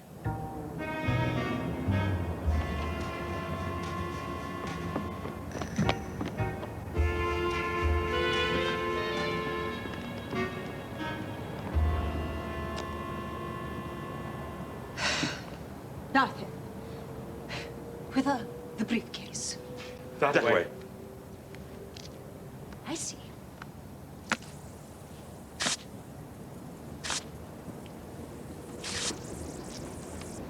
Cadet Flynn and bogus, Cadet Niven. Whilst acknowledging that you are rot-rooted piddleweeds and unworthy of prolonged attentivation, I feel it would be commodious to the realization of my mission objective if we withdrew to a place of unscrutinized sanctuary, whence you might fully appraise me of your current mission progress and/or lack of same.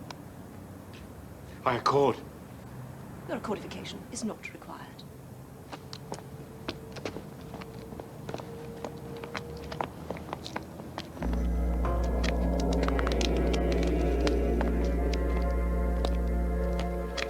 Now, I would like you to start from the commencement of your mission and... we're being observed. Act natural. Cadet Flynn, place your left hand on my left breast. What would you like? I would like you to go away. You don't eat, you don't sit. Ah, that is acceptable. Is that accommodious? Supervisor, if I may. We would like 3 of your burgers and coffee. The burgers and the coffee. There are many variants of the substance Terrans term food. Some solid, some liquid.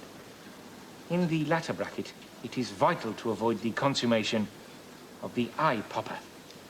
Vital. It is possible, Cadet Flynn, that certain small elements of your experience here may contribute slightly to my already copious knowledge of bipedal Terran life forms. Indeed, Supervisor. Cadet Niven and I have remained longer on this planet than any previous Gabid-Libolian by a factor of... Notwithstanding, 135. it cannot be overlooked that you have allowed the briefcase and the raygun to fall into Terran hands. Can you imagine what this retrograde species might do with the capability to make things go all green at will? We quaver at the prospect. Now then. Where is the briefcase? Don't you want to find out about the briefcase? We've already found it. Are we going in? No, we're simply going to pursue them to their rendezvous point with their mothership, which should prove an unparalleled opportunity to test out the G-bomb. The G-bomb? That's a sick and putrid joke, I hope. I jape not, Mr. Rama. If all goes well, history will illuminate me as the first man to successfully eliminate an entire alien world and everything in it. That should perk up the old CV, eh? $12.50, plus an optional gratuity of $1.25, unless you want your coffee garnished with my sputum. Ah, the transactional payment system. If you would like to indicate when I've provided you with a surfeit.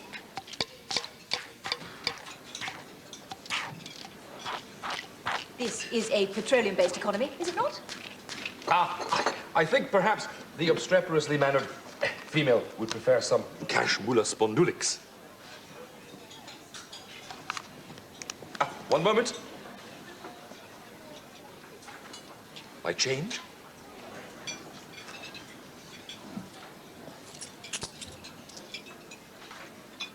Thank you.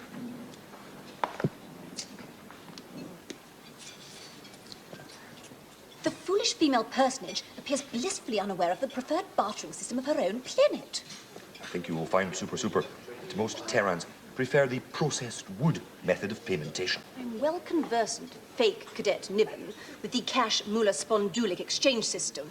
But I have been locomoting for some considerable time and am experiencing increased gravitational pull on my viewing orbs. Coupled with the leadening of the tendular extremities?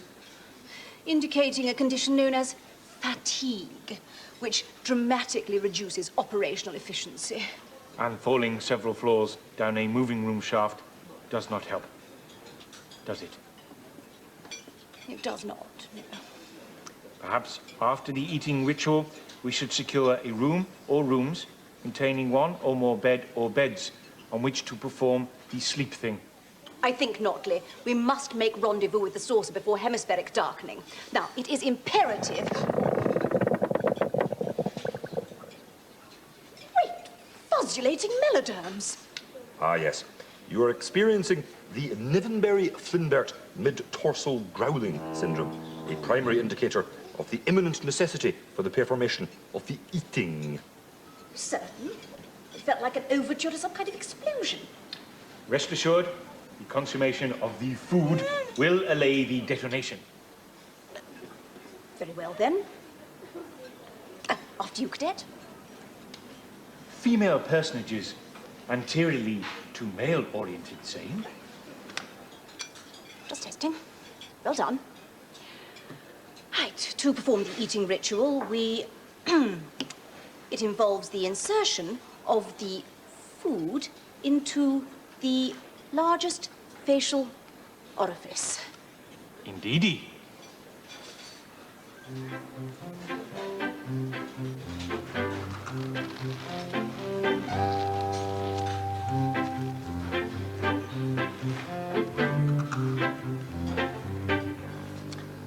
How do you find it?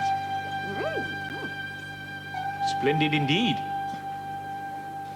Cadet, shall we?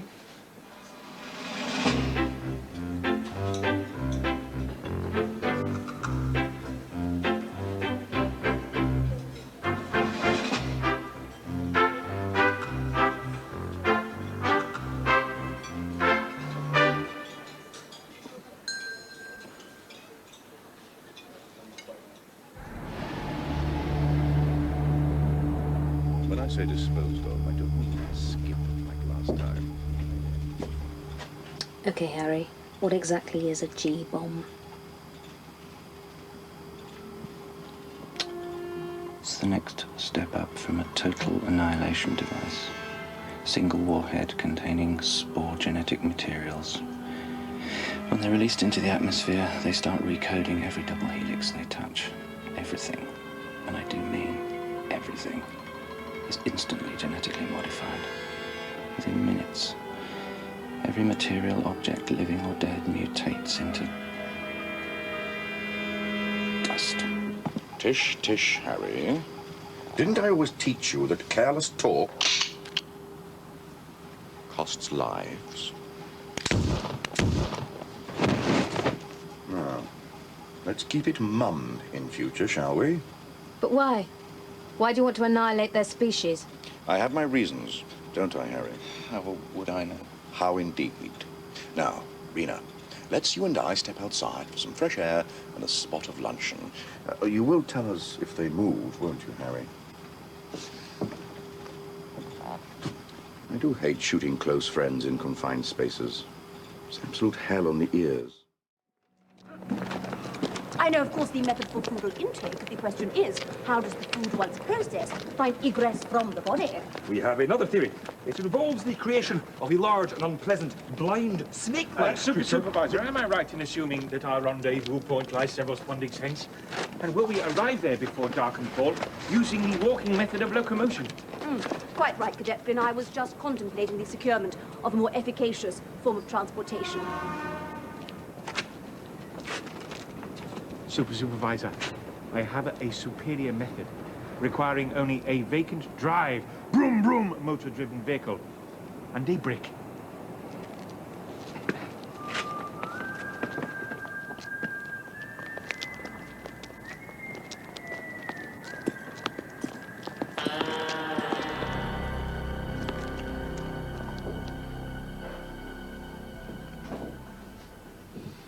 I'll have the lobster and the calf's liver, no vegetables. Rena?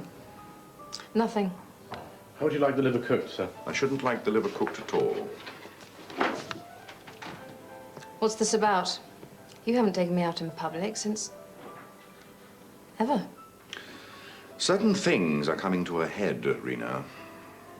The boy Harry, you appear to have grown close. Is there affection? Are you serious? Superlative. I'll have that one. No. I'll have it now.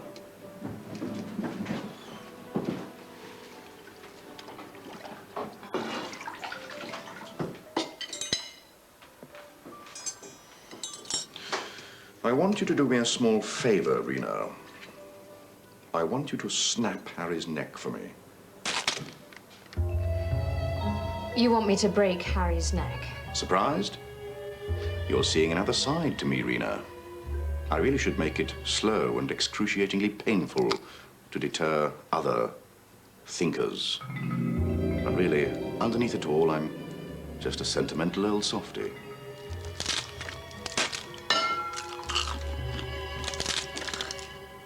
Apologies, supervisor. The hot wiring of automotive wheels drive brum is slightly harder than I had imagined. Cadet Flynn, I am encountering increasing suspiciosity that you are in fact incapable of... Ooh, excellent work. Let us go. Go, go, go! Go! Go! Go, go, go! Go! Brilliant. Would we not make even better time, Super Soup, if we were actually to get the transport vehicle in motion?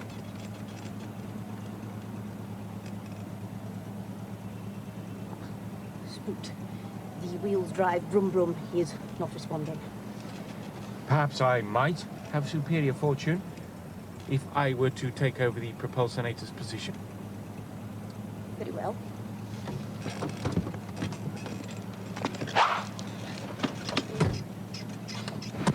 Although I fail to see how alternativizing personnel could possibly make any kind of...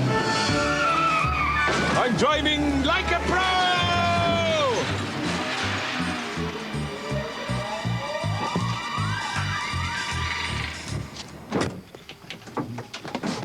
Good. They're on the move. Then let's cut to the chase. How was luncheon?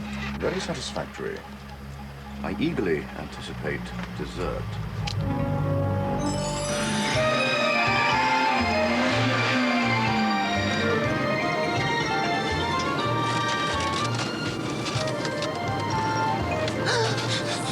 Periwinkle, your propulsionatory skills are indeed impressive.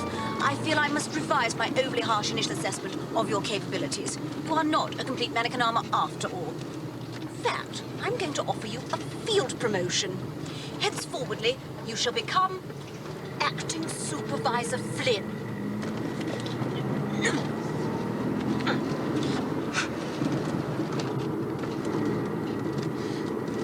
Oh, water the great blunderpip copiously.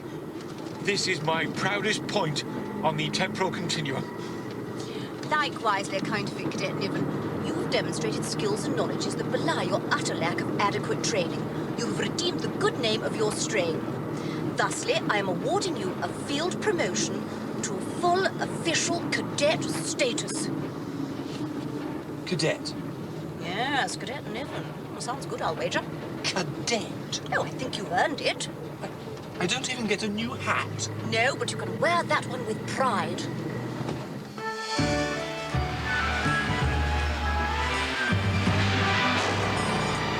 Patience, Daddy. Here come the judge. Attend. There is a manly male personage attempting to request vehicularly assisted transportation. I don't think we can risk compromising our superlative humanesque subterfuge. I shall apply the highly efficient stopping pedal device.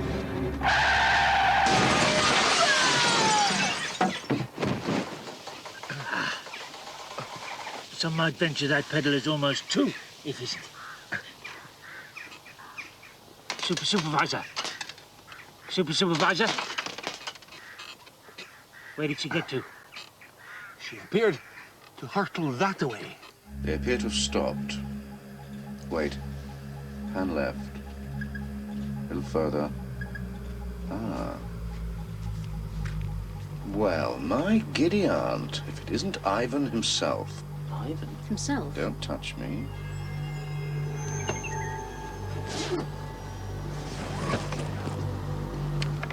Supervisor. Supervisor. Yes? Are you all right? I'm splendid. Thank you so very not much. Why have you adopted a prone position? In order to briefly demonstrate the sleeping ritual. I hope you were taking copious notes. Indeedy. The next time I am beset by fatigue, I will instantly hurl myself through a plate glass window, fly majestically through the air, and land in the nearest clump of bushes.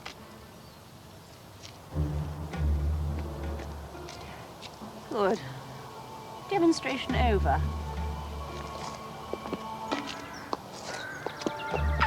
Supervisor Flynn, make a note to inquire of our research department as to any possible vindication for this ostensibly valueless pain business. Yes, sir. And make that note in very, very big writing.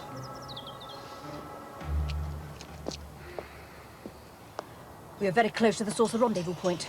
We are also very close to rescue abort time. Post hastily, then.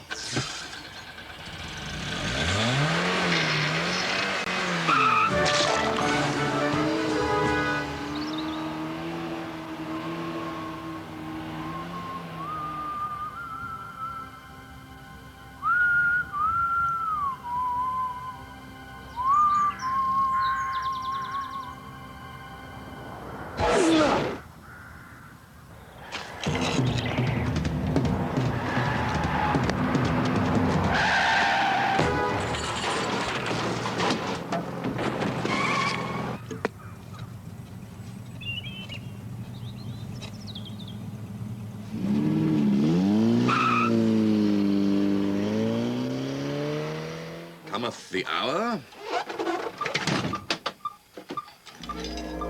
Cometh the man.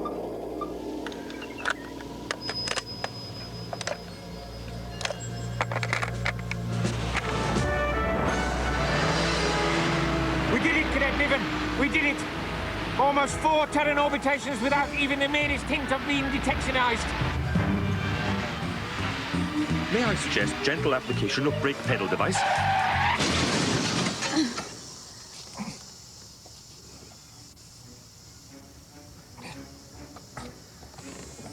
Do you suppose it might be possible, acting Supervisor Flynn, to one day stop the vehicular transporter without striking a living object?